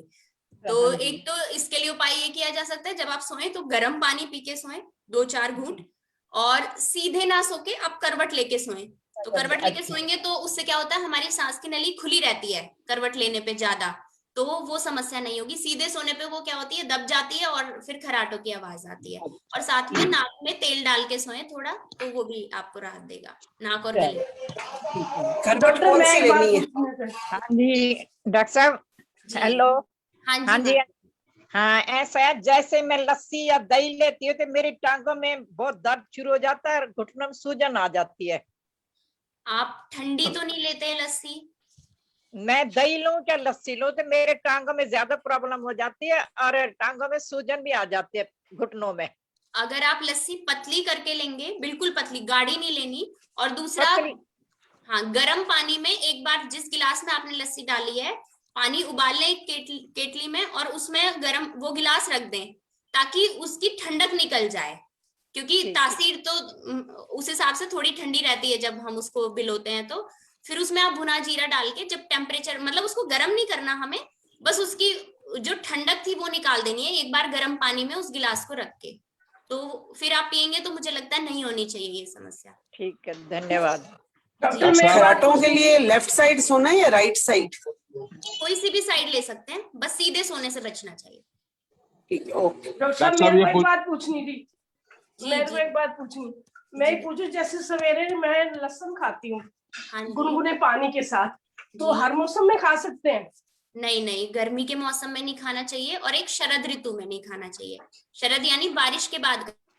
हाँ जी, खाली पेट रोज खाती हूँ मैं 2-3 डॉक्टर साहब, ये ऐसे पूछना जैसे ना, था तो कि नुकसान प्रातःकाल देती जो है भीगे गर्मियों हुए में। बादाम और अखरोट है वो कितनी मात्रा में खाने चाहिए, जो कि योगा अभ्यास भी करते हो प्रतिदिन? हेलो, सुन पा रहे हैं डॉक्टर साहब? हेलो,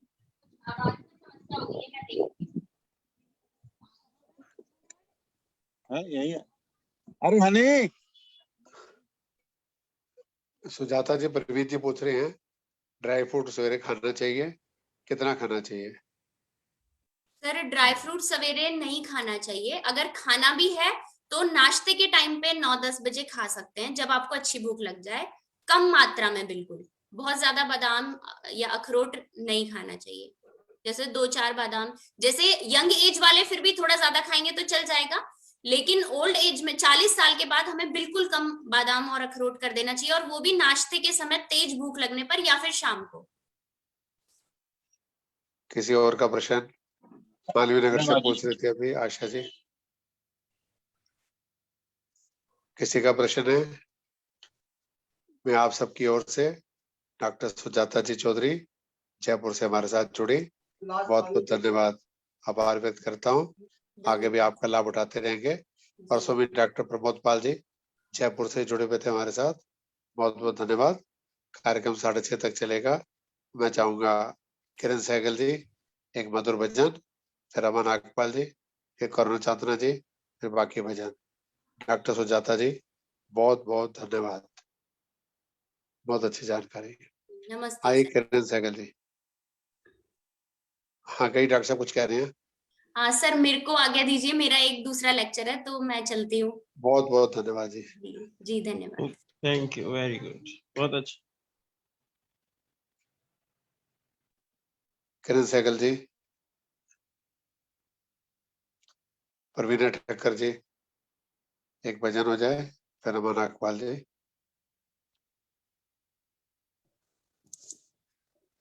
नमस्ते जी। नमस्ते जी, स्वागत। अच्छा, सॉरी, आवाज नहीं आ रही। मुझे प्यारे हैं, दुख भी मुझे प्यारे हैं, छोड़ूं मैं किसे भगवन, दोनों ही तुम्हारे हैं, सुख भी मुझे प्यारे हैं, सुख दुख ही तो दुनिया की गाड़ी को चलाते हैं, सुख दुख ही हम सबको इंसान बनाते हैं, इंसान बनाते हैं, संसार की नदियों के दोनों ही किनारे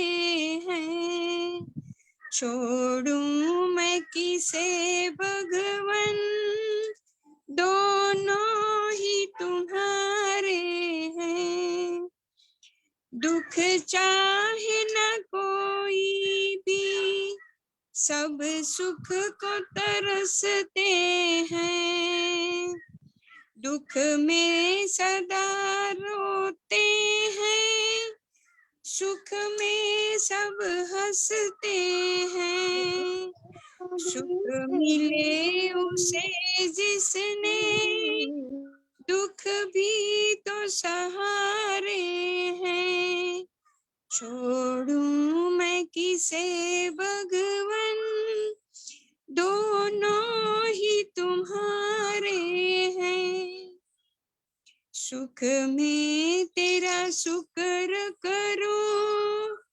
दुख में फरियाद करूं, जिस हाल में रखे मुझे मैं तो तुझे याद करूं, मैं तो तुझे याद करूं, मैंने तो तेरे आगे ये हाथ पसारे हैं, छोड़ूं मैं किसे भगवन, दोनों ही तुम्हारे हैं, सुख भी मुझे प्यारे हैं, दुख भी मुझे प्यारे हैं, सुख भी मुझे प्यारे हैं, दुख भी मुझे प्यारे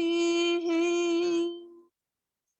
अनिल जी धन्यवाद, आपने समय दिया हमें। धन्यवाद माता जी, आपका आशीर्वाद मिलता है। आप किरण सहगल जी एक भजन, फिर अमन नागपाल जी।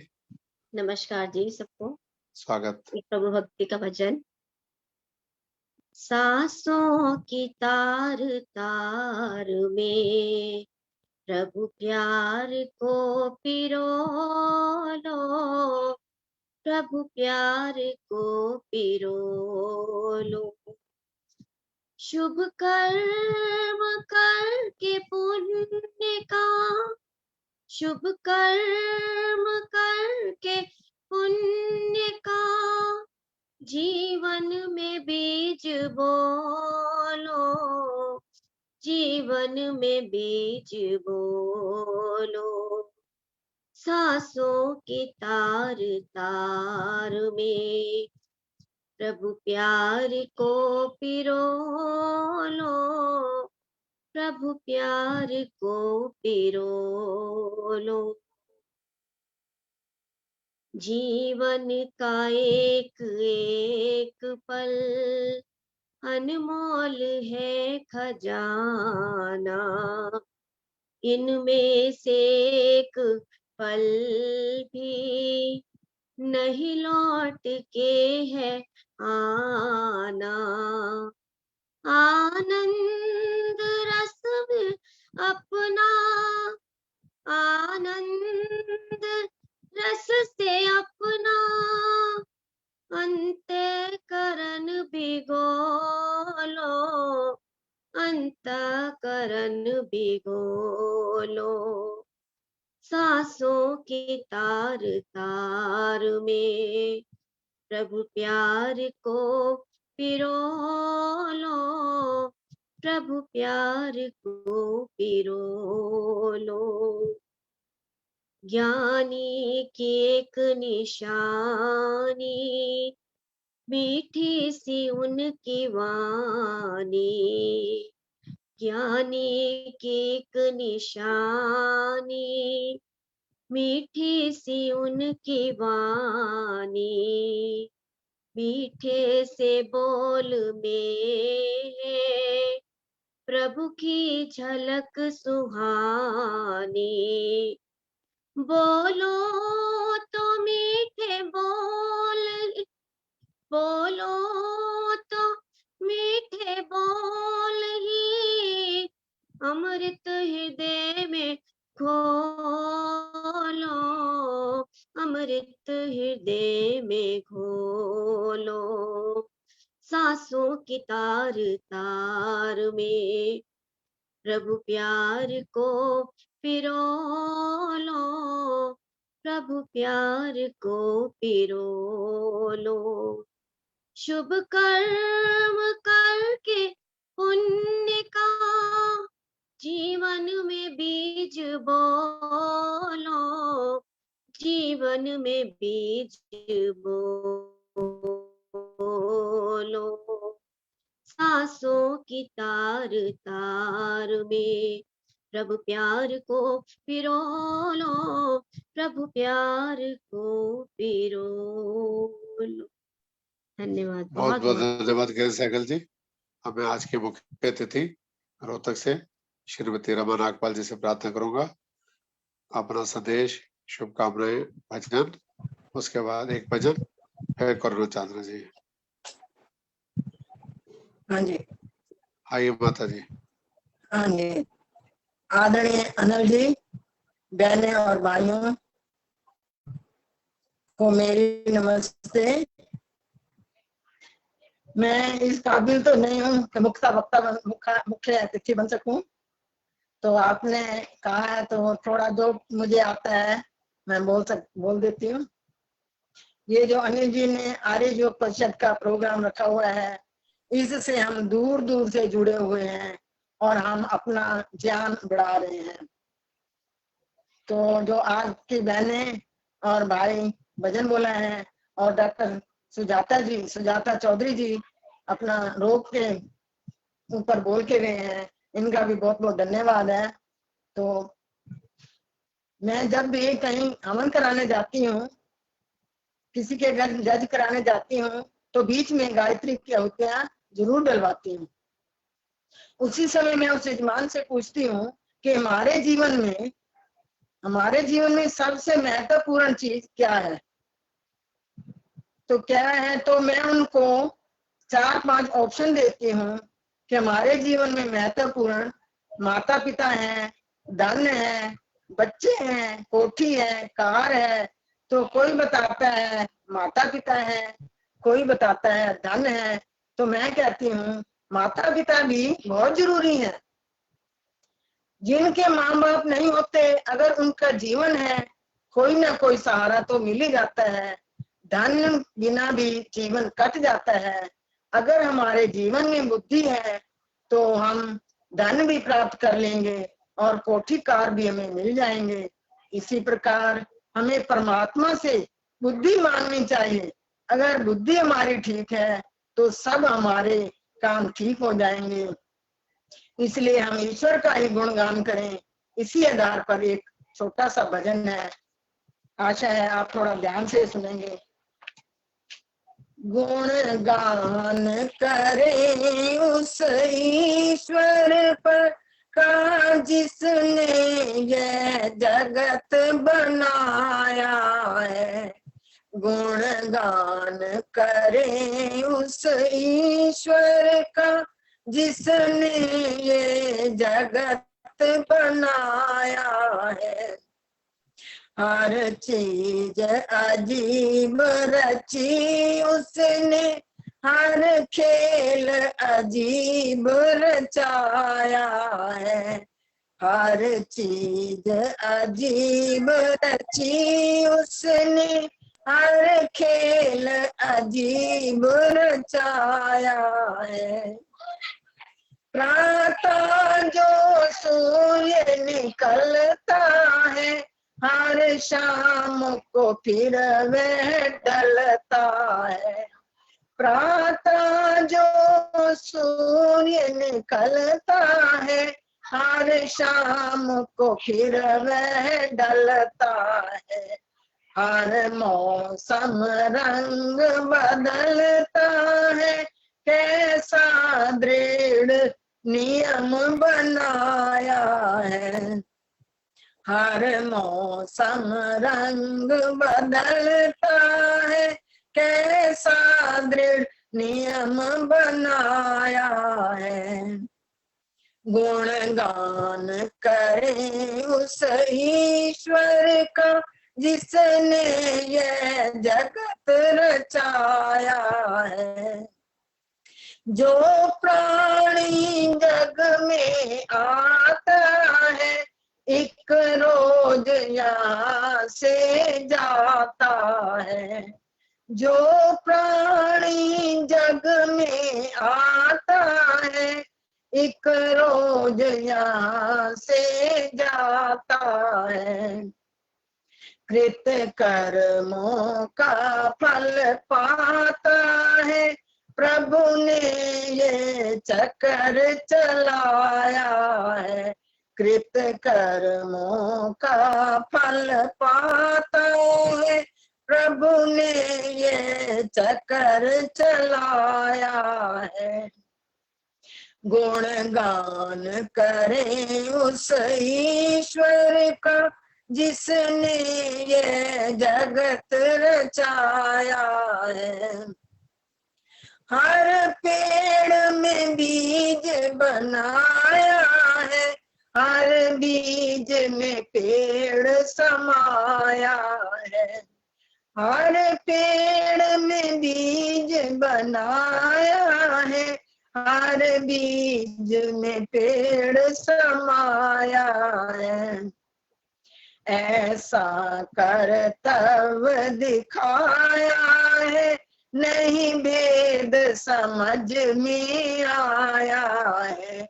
ऐसा कर्तव्य दिखाया है, नहीं भेद समझ में आया है।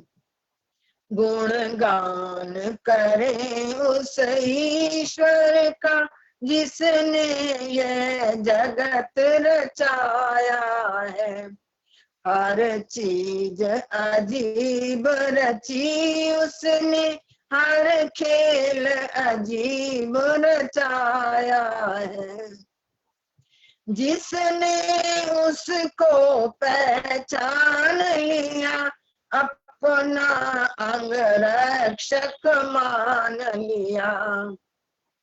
जिसने उसको पहचान लिया, अपना अंगरक्षक मान लिया। प्रभु भजन हृदय में ठान लिया, वे पथिक सदा हर्षाया है। प्रभु भजन हृदय में ठान लिया, वे पथिक सदा हर्षाया है। गुणगान करें उस ईश्वर का जिसने ये जगत रचाया है। हर चीज अजीब रची उसने, हर खेल अजीब रचाया है। गुणगान करे उस ईश्वर का जिसने ये जगत रचाया है। धन्यवाद अनिल जी, पता नहीं मैंने कैसे बोला है। बहुत अच्छा आपको आशीर्वाद मिला आपका। रोहतक से रमनानी आकब जी, आप आर्य समाज शिवाजी कॉलोनी रोहतक की करता धरता है, सारे समाज का संचालन करती है। माता जी का बहुत बहुत धन्यवाद। इससे पहले कि सुषमा बजाज जी, आचार्य जी, सुषमा बुद्धि राजा जी, सुखवर्षा जी का भजन हो, आज के अध्यक्ष करुण चांदन से प्रार्थना करूंगा अपना अध्यक्षीय वक्तव्य। उसके बाद 3-4 भजन मैंने नोट कर रखे ना, वो आएंगे, उनको समय मिलेगा। आइए डॉक्टर करुण चांदना जी, स्वागत है। हाँ जी, मेरी आवाज आ रही है? आ रही है जी, स्वागत। हाँ जी। परिषद के अध्यक्ष वैदिक सम्राट डॉक्टर अनिल आर्या जी और इनके सभी जितने भी इनके जो है अधिकारीगण हैं, सबको शत शत नमन। सबसे पहले तो आप जो है परिषद के जितने भी आप अधिकारीगण हैं, बधाई के पात्र हैं, क्योंकि आज भी 197वां वेबिनार हो रहा है, मतलब 2 शतक पूरे होने के लिए जा रहे हैं। तो मैं सबको कहूंगी कि सब जो हैं इनके लिए एक बार ताड़ियां जरूर बजाएं।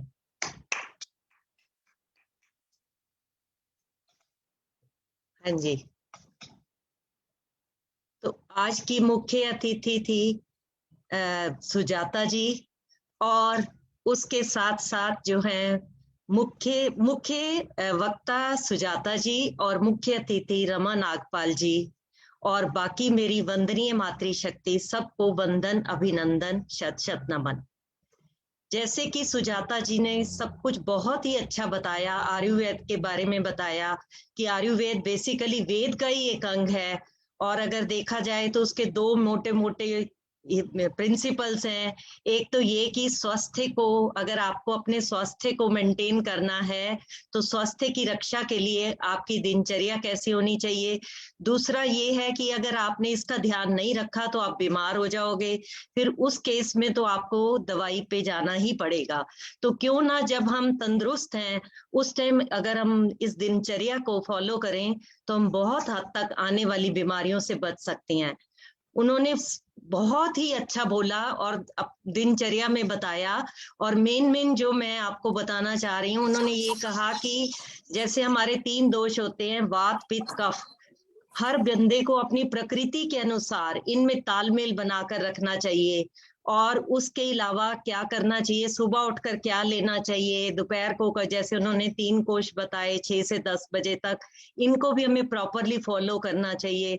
उसके बाद उन्होंने बताया कि भोजन के अंदर सारे रस लेने बहुत जरूरी हैं, 6 के 6 रस कोशिश करें हम लें। और सुबह जो है जब भी आप उठो गर्म पानी के साथ कोशिश करो कड़वा रस जो है जरूर लो। और उन्होंने बताया कि आप जो है कोशिश करो कि खाने के अंदर जो है गैप मेंटेन करो, कम से कम 3 घंटे का मेंटेन करो गैप, और 6 घंटे से ज्यादा गैप मत डालो।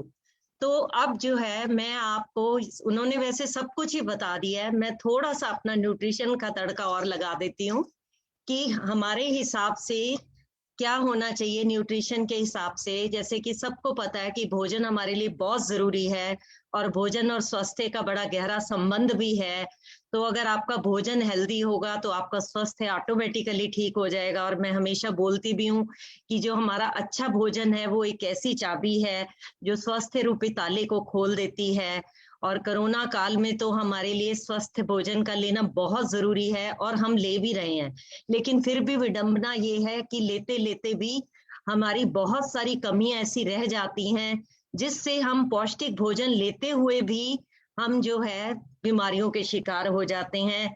तो उसके मेन क्या कारण हो सकते हैं, एक तो मेन जो खाना आप खा रहे हैं उसका सही चुनाव नहीं है, दूसरा जो है सही समय नहीं है, तीसरा जो है कितनी मात्रा में कौन सा खाना खाना चाहिए वो हम ध्यान नहीं रखते हैं। अगर आप ज्यादा खाना खा लेते हो तो आपको सुस्ती आनी शुरू हो जाती है। अगर आप कम खाना खाते हो, जितनी आपको जो है रेकमेंडेड डेली अलाउंसेस होते हैं, प्रस्तावित मात्राएं चाहिए होती है, अगर हम उससे कम लेते हैं तो हम अंडर नरिश्ड हो जाते हैं, कुपोषण के शिकार हो जाते हैं। तो और एक और बेसिक आपको ध्यान रखना होता है कि जब आपका खाना अपने पेट भर के खा लिया उसके बाद भी हमारी जैसे क्रेविंग होती है, वो उसको आपको जो है टेस्ट के पीछे नहीं जाना चाहिए, आपको जो है न्यूट्रिशन के पीछे जाना चाहिए और देखना चाहिए अगर मेरा पेट अभी खाली नहीं हुआ और डाइजेस्टिव जूसेस अभी सिक्रीट नहीं होंगे तो ऐसे खाने का कोई फायदा नहीं। लेकिन आजकल ये ट्रेंड हो गया है, खास करके जितने भी वयस्क हैं उनमें तो खास करके, कि जब भी खाना खाने के बाद भी उनको लगता है अगर चाट पकौड़ी दिख गई तो वो उसी टाइम उनके मुंह में पानी आ जाता है, या पिज्जा दिख गया तो उसी टाइम वो खाना शुरू कर देते हैं। तो ये हमारे आयुर्वेद के और न्यूट्रिशन के प्रिंसिपल्स के अगेंस्ट है। तो ये चीज का भी आपने बहुत ध्यान रखना है। और लास्ट में ये बताऊंगी कि सही तरीका जरूर होना चाहिए खाने पीने का। सही तरीका में बहुत सारी चीजें आ जाती हैं, सिर्फ मैं मोटा मोटा बताऊंगी कि सही तरीका का मतलब है उसके अंदर हमारे पकाने की भी चीजें आ जाती है, पकाने के भी कुछ सिद्धांत होते हैं। जैसे आप थोड़ी सी छोटी छोटी चीजों का ध्यान रख के आप अपने खाने को पौष्टिक बना सकते हैं। जैसे उदाहरण के तौर पर आप सबसे पहले जो सब्जियां फ्रूट आती हैं उनको पहले धो, जैसे वैसे भी अभी कोरोना पैंडेमिक चल रहा है इस टाइम, तो हमें और भी स्पेसिफिक होना है कि इनको आप धोएं। वो मैं तरीके नहीं बता रही, सबको पता है। तो पहले आप धोइए फिर चीजों को काटो। दूसरा क्या करो, चीज जितनी भी सब्जियां हैं उनको मोटा मोटा काटो, छोटा नहीं काटो। छोटे काटने से क्या होता है, जितने छोटे आप काटते हो उतने ही जो है उसके ज्यादा वो हो जाते हैं, टुकड़े हो जाते हैं और वो उतने ही एयर के कांटेक्ट में आते हैं, ऑक्सीडेशन होती है जिससे उनकी न्यूट्रिटिव वैल्यू वेस्ट होनी शुरू हो जाती है। और आप जो कोशिश करो जितनी भी आपकी ये सब्जियां हैं, जिन सब्जियों को आप छिलके समेत खा सकते हैं उनको छिलके समेत खाइए। और बहुत ज्यादा देर तक चीजों को ना भिगो, और भिगोएं जरूर, क्योंकि भिगोने से भी बहुत सारे हमारे जो है पोषण अवरोधी तत्व हैं वो खत्म हो जाते हैं। भिगोना भी जरूरी है लेकिन एक हद से ज्यादा नहीं आपको भिगोना। उसके अलावा आप सब्जियों को जो है ढककर पकाएं। ढककर पकाने से क्या होता है, उनकी पौष्टिकता वैसे रहती है, उनका टेस्ट रहता है, उनका टेक्सचर मेंटेन रहता है, उनका जो है न्यूट्रिटिव वैल्यू वेस्ट नहीं होता। विटामिन सी जो है वो खास करके जो है जब आप पकाते हैं तो वेस्ट हो जाता है। अगर आप ढककर पकाओगे तो बहुत हद तक आप इन चीजों को बचा सकते हैं। उसके बाद खाने में पकाने में जो भी चीज आप पका रहे हैं, पानी बहुत ज्यादा पानी में मत पकाओ। जैसे आप चावल ही पका रहे हैं तो चावल जो है मान लो आपके बहुत ज्यादा पानी में नहीं पकाओ, उतने ही पानी में पकाओ जितना कि वो एब्जॉर्ब कर ले। अगर उससे ज्यादा आप पकाओगे तो क्या होगा, जितने भी वाटर सॉल्युबल विटामिन हैं, जैसे बी कॉम्प्लेक्स है, बी कॉम्प्लेक्स का पूरा 12 का ग्रुप है, विटामिन सी है, ये जितने भी वाटर सॉल्युबल विटामिन हैं, ये सब पानी में अगर आपने वो पानी गिरा दिया तो आपने सारी उसकी पौष्टिकता खत्म कर दी। तो आप इस पानी को क्या इस्तेमाल कर सकते हैं, कोई तरी वाली सब्जी बना सकते हैं, आप इसके लिए सूप बना सकते हैं, और आप इसको आटे वगैरह में इस्तेमाल कर सकते हैं। और इसके अलावा आप कोशिश करो जितनी भी आपकी जो सब्जियां हैं, फल हैं, कोशिश करो उनको साबुत ही खाओ, बजाय कि उनको जो है उनके जूसेस पियो, क्योंकि साबुत खाने में हमें कॉम्प्लेक्स कार्बोहाइड्रेट मिलता है। एक तो उससे हमारा शुगर लेवल ठीक रहता है, और दूसरा जो है हम जो है बाकी बीमारियों से भी बचे रहते हैं, और आपको कॉन्स्टिपेशन भी नहीं होती, क्योंकि आप जो है क्या ले रहे हैं, रफेज ले रहे हैं, फाइबर ले रहे हैं डाइट के अंदर। और जितने भी आपकी कोशिश करो, जब भी आपको जिन चीजों को बॉईल करना है, पहले पानी को बॉईल करो, फिर उनमें सब्जियां वगैरह ऐड करो। ऐसा करने से क्या होता है, उसके सारे पौष्टिक विरोधी तत्व भी खत्म हो जाते हैं, और दूसरा जो विटामिन हैं, जैसे एंटीऑक्सीडेंट्स हैं, वो जो जो ऐसे विटामिन ए है, सी है, ई है, ये एंटीऑक्सीडेंट है, ये जो है ये हमारे ऑक्सीडाइज नहीं होते। और मैं आपको बताऊंगी कि आप जो है कोशिश करो चीजों को जो है सीजन में लो, सीजन में चीजें सस्ती होती हैं, खा करके सब्जियां और फल, मितव्ययिता का सिद्धांत भी जरूर फॉलो करो। चीजों को जो है अच्छे से अट्रैक्टिव बना के लो। अट्रैक्टिव कैसे ले सकते हो, एक तो चीजों को सही टेम्परेचर पे पकाओ, बहुत ज्यादा नहीं पकाओ कि वो फुस हो जाए, बहुत ऐसे कम नहीं पकाओ कि वो कच्ची रह जाए, ये चीजें भी आपने ध्यान रखनी है। और आपने ध्यान रखना है जब आप अपने मील्स लेते हैं, जैसे 3 मील्स अगर आप ले रहे हैं, नाश्ता, लंच और डिनर, तो आपको वो भी ध्यान रखना है। पहला मील जैसे आपका ब्रेकफास्ट है, लेना भी जरूरी है, लेकिन बहुत भारी नहीं हो, अभी सुजाता जी ने भी यही बताया। और जो फर्स्ट मील है वो टेक लाइक किंग, मतलब ब्रेकफास्ट जो है आपका किंग के अनुसार से होना चाहिए, लंच आपका प्रिंस के हिसाब से होना चाहिए, और डिनर आपका बेगर के हिसाब से, मतलब बहुत हल्का होना चाहिए। सनसेट के बाद कोशिश करो ना लो, और क्योंकि उस टाइम जो है हमारी जठराग्नि जो है वो मंद हो चुकी होती है।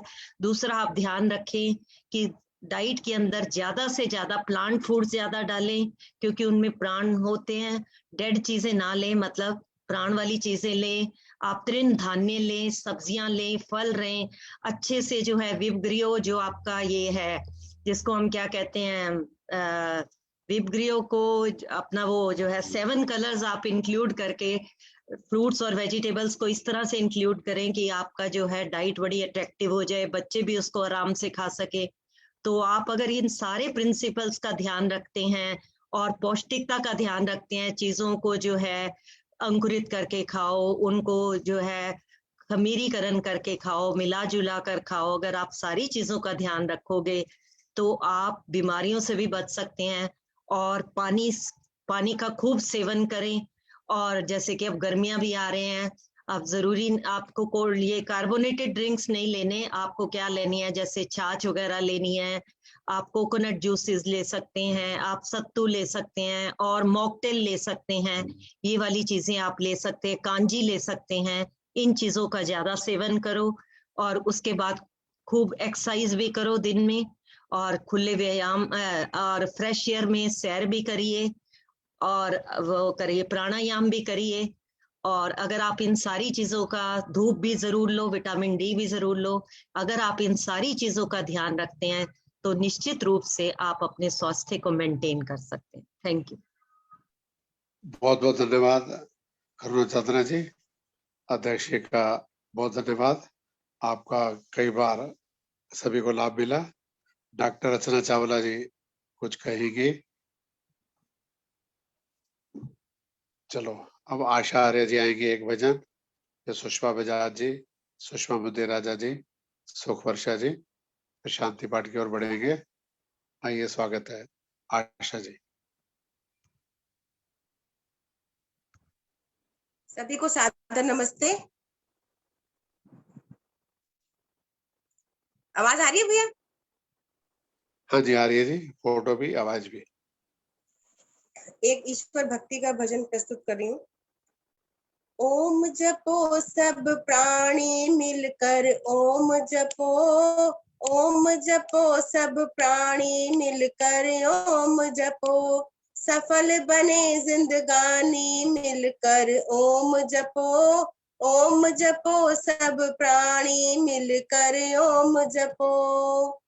ओम नाम है सबसे न्यारा, सबसे उत्तम सबसे प्यारा, कोई न जिसका सानी मिलकर, ओम जपो, ओम जपो, ओम जपो सब प्राणी मिलकर, ओम जपो, घट घट वासी अंतर्यामी, सबका मालिक सबका स्वामी, प्रियतम दिल बर जानी मिलकर, ओम जपो, ओम जपो सब प्राणी मिलकर, ओम जपो, कष्ट विनाशक और सुखदायक, रक्षक पालक परम सहायक, धन बल यश का दानी मिलकर, ओम जपो, ओम जपो, ओम जपो सब प्राणी मिलकर, ओम जपो, पृथ्वी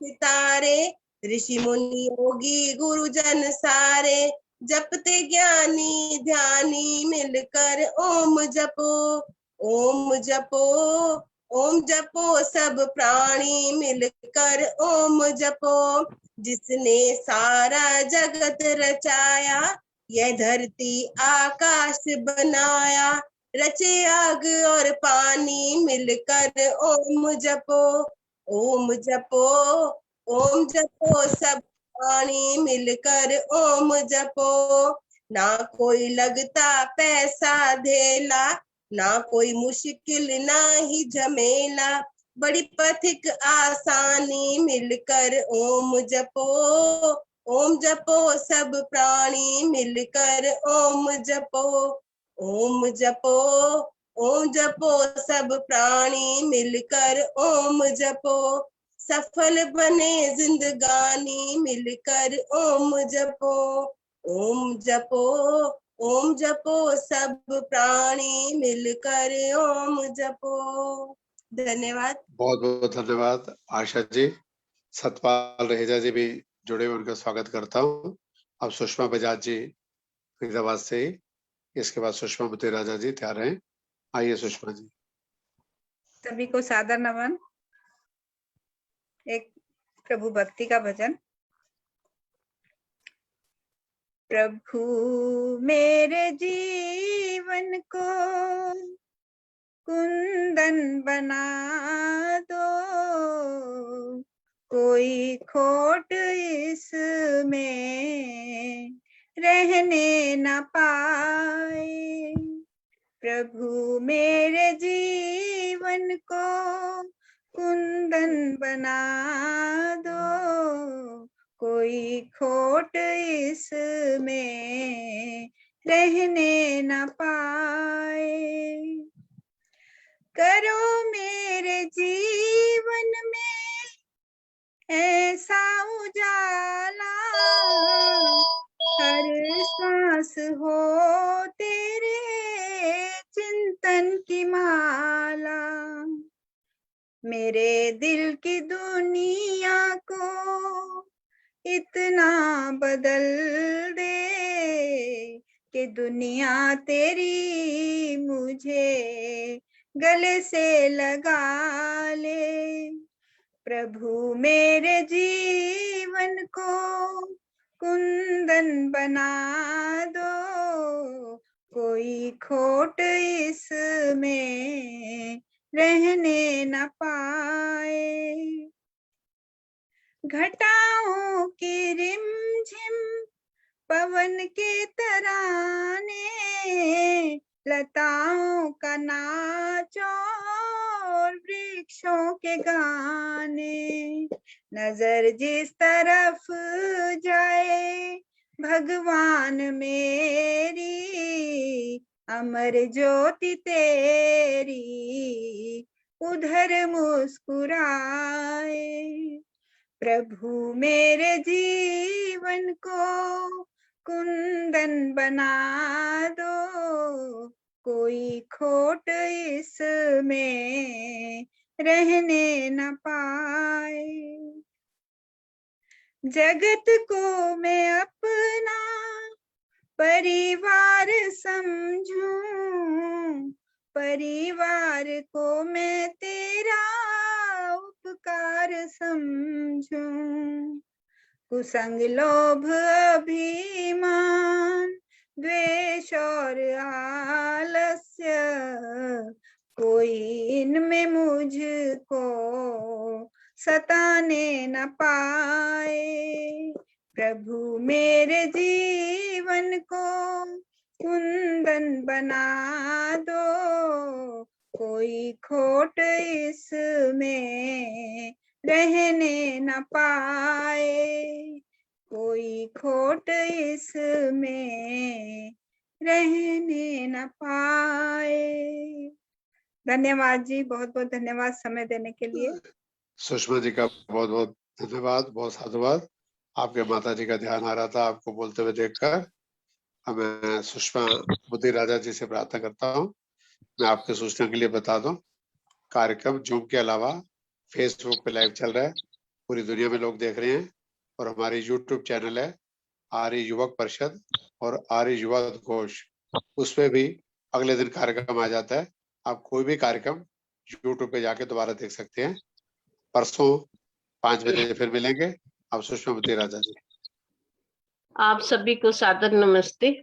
मैं प्रभु भक्ति का ही भजन रखने जा रही हूँ। ओम नाम का सिमरन कर ले, कर दे भाव से पार, तुझे कह दिया कितनी बार, तुझे कह दिया कितनी बार तुझे। जिस नगरी में वास तेरा, जिस नगरी में वास तेरा, ठग चोरों की बस्ती है।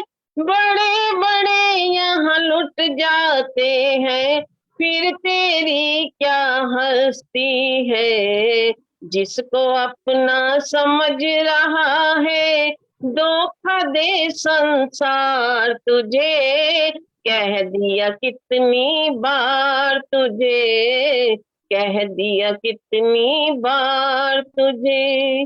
दौलत का दीवाना बनकर धर्म कर्म सब भूल रहा, पाप पुण्य का पता नहीं पर नींद नशे में झूल रहा।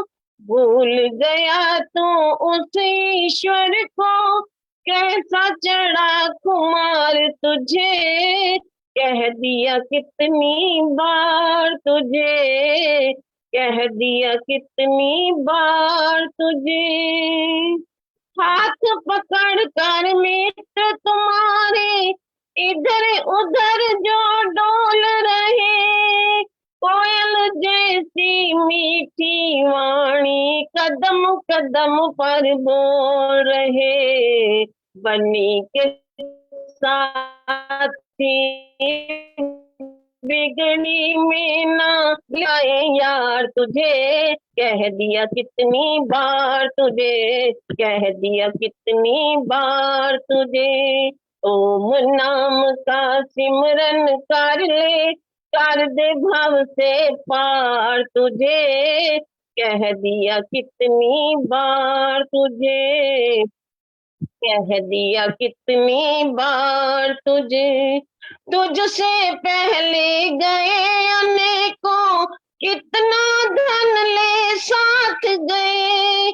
लक्ष्मण सिंह बेमोल कहे वो सारे खाली हाथ गए। तू भी खाली हाथ चलेगा, देखेगा संसार, तुझे कह दिया कितनी बार, तुझे कह दिया कितनी बार तुझे। ओम नाम का सिमरन कर ले, कर दे भाव से पार, तुझे कह दिया कितनी बार तुझे, कह दिया कितनी बार तुझे। बहुत धन्यवाद। सुंदर, बहुत बहुत धन्यवाद सुषमा बुद्धि राजा जी। 2 भजन और देहरादून से सुख वर्षा सताना जी, फिर जनक अरोड़ा जी, फिर शांति पाठ। परसों 5 बजे फिर मिलेंगे। आइए सुख वर्षा जी। जी सभी आर्यजनों को मेरा सादर नमन। परम पिता से प्यार नहीं, शुद्ध रहे व्यवहार नहीं, इसीलिए तो आज देख लो सुखी कोई परिवार नहीं। अन्न फूल मेवाओं को समय समय पर देता है, लेकिन है आश्चर्य यही बदले में कुछ ना लेता है। करता है इनकार नहीं, भेद भाव तकरार नहीं, इसीलिए तो ऐसे दानी का ओ बंदे माने तू उपकार नहीं। मानव चोले में न जाने कितने यंत्र लगाए हैं, कीमत कोई माप सका ना, ऐसे अमूल्य बनाए हैं। अंग कोई बेकार नहीं, पा सकता कोई पार नहीं, ऐसे कारीगर का बंदे करता जरा विचार नहीं। जलवायु और अग्नि का वो लेता नहीं किराया है, सर्दी गर्मी वर्षा का अति सुंदर चक्र चलाया है। लगा कहीं दरबार नहीं, कोई सिपह सलार नहीं, कर्मों का फल देता सबको, रिश्वत की सरकार नहीं।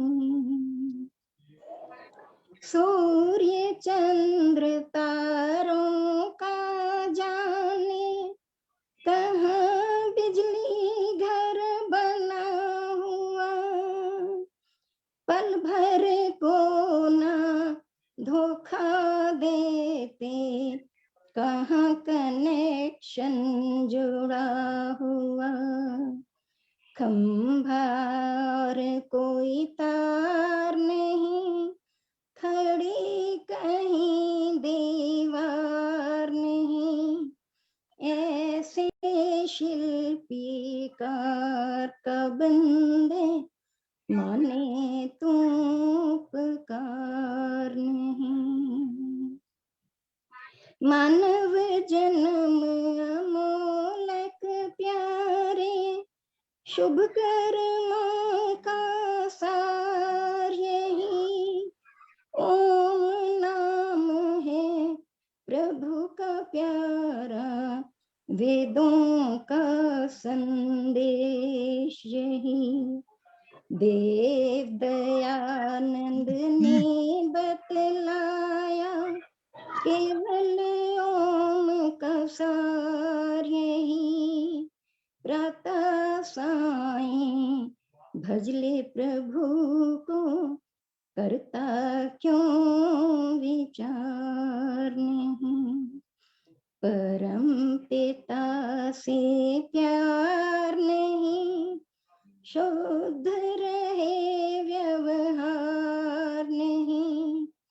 इसीलिए तू आज देख लो, सुखी कोई परिवार नहीं, सुखी कोई परिवार नहीं, सुखी कोई परिवार नहीं। बहुत बहुत धन्यवाद। धन्यवाद समय देने देहरादून के से लिए। सुख वर्षा सरदाना जी, आप सभी बड़े उत्साह के साथ जुड़ते हैं, तो मेरी भी कोशिश रहती है कि अधिक से अधिक लोगों को मौका मिल सके।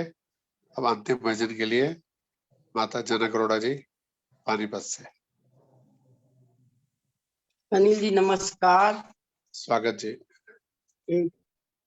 एक छोटा सा प्रभु भक्ति का भजन।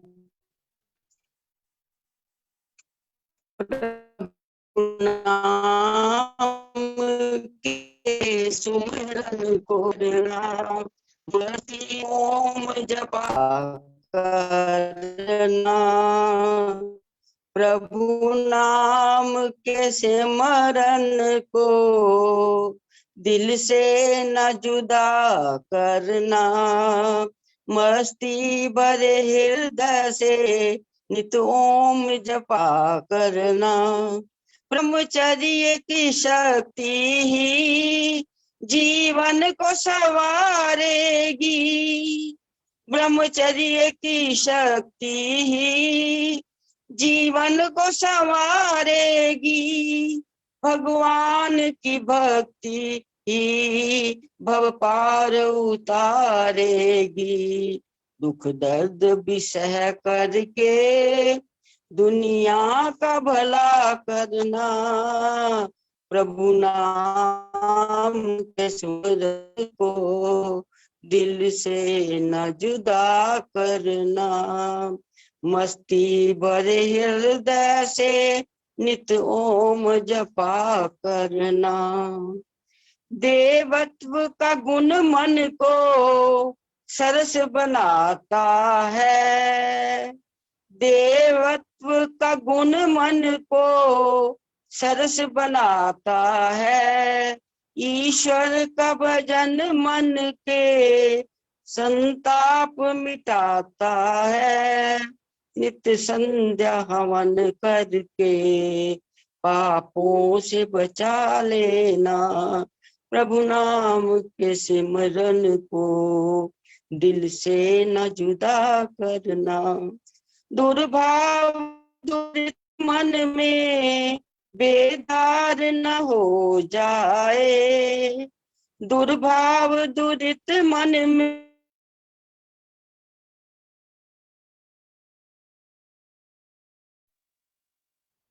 आवाज बंद हो गई। माता जनक जी आवाज नहीं आ रही। नेटवर्क की दिक्कत है कुछ। परिषद के महामंत्री महेंद्र भाई जी तो शब्द भाई जी हैं। ओ नजरों से ओ लक्ष्य जीवन का, ओ झलना ओ नजरों से जो लक्ष्य जीवन का, मार्ग मिले मुक्ति का और अंत हो बंधन का, है भारत जीवन में सुपथ पे चला करना, प्रभु नाम के सिमरन को दिल से न जुदा करना, मस्ती भरे हृदय से नित ओम जपा करना, प्रभु नाम के सिमरन को दिल से न जुदा। धन्यवाद।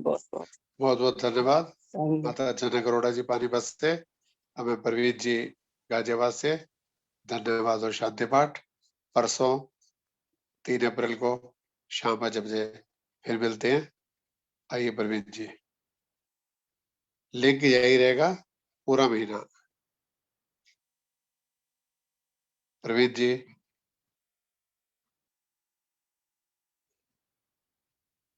परवीन जी दुकान पे कहाँ गए हुए? प्रवीण जी शांति पाठ कराएं। प्रवीण जी गाजियाबाद। प्रवीण जी शांति पाठ कराओ। कहाँ ध्यान है? उनका ध्यान ही नहीं है उस मैं नाराज भी नहीं करना। हाँ नहीं नाराज के लेकिन वो देख नहीं रहे ना 197 कार्यक्रम में आए। जी। प्रवीण जी सौरभ जी फोन मिलाना।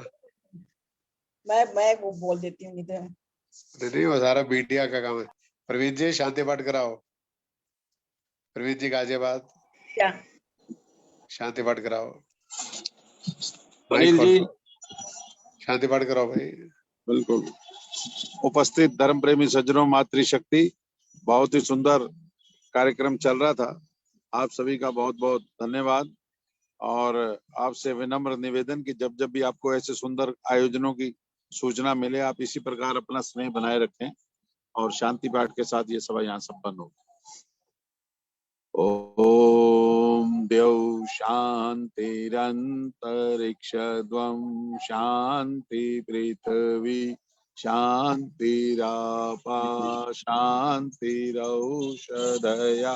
शांति वनस्पतया शांतिर्विश्वे देवा शांति ब्रह्म शांति सर्वगम शांति शांतिरेव शांति सामा शांतिरेधि ओम शांति शांति शांति।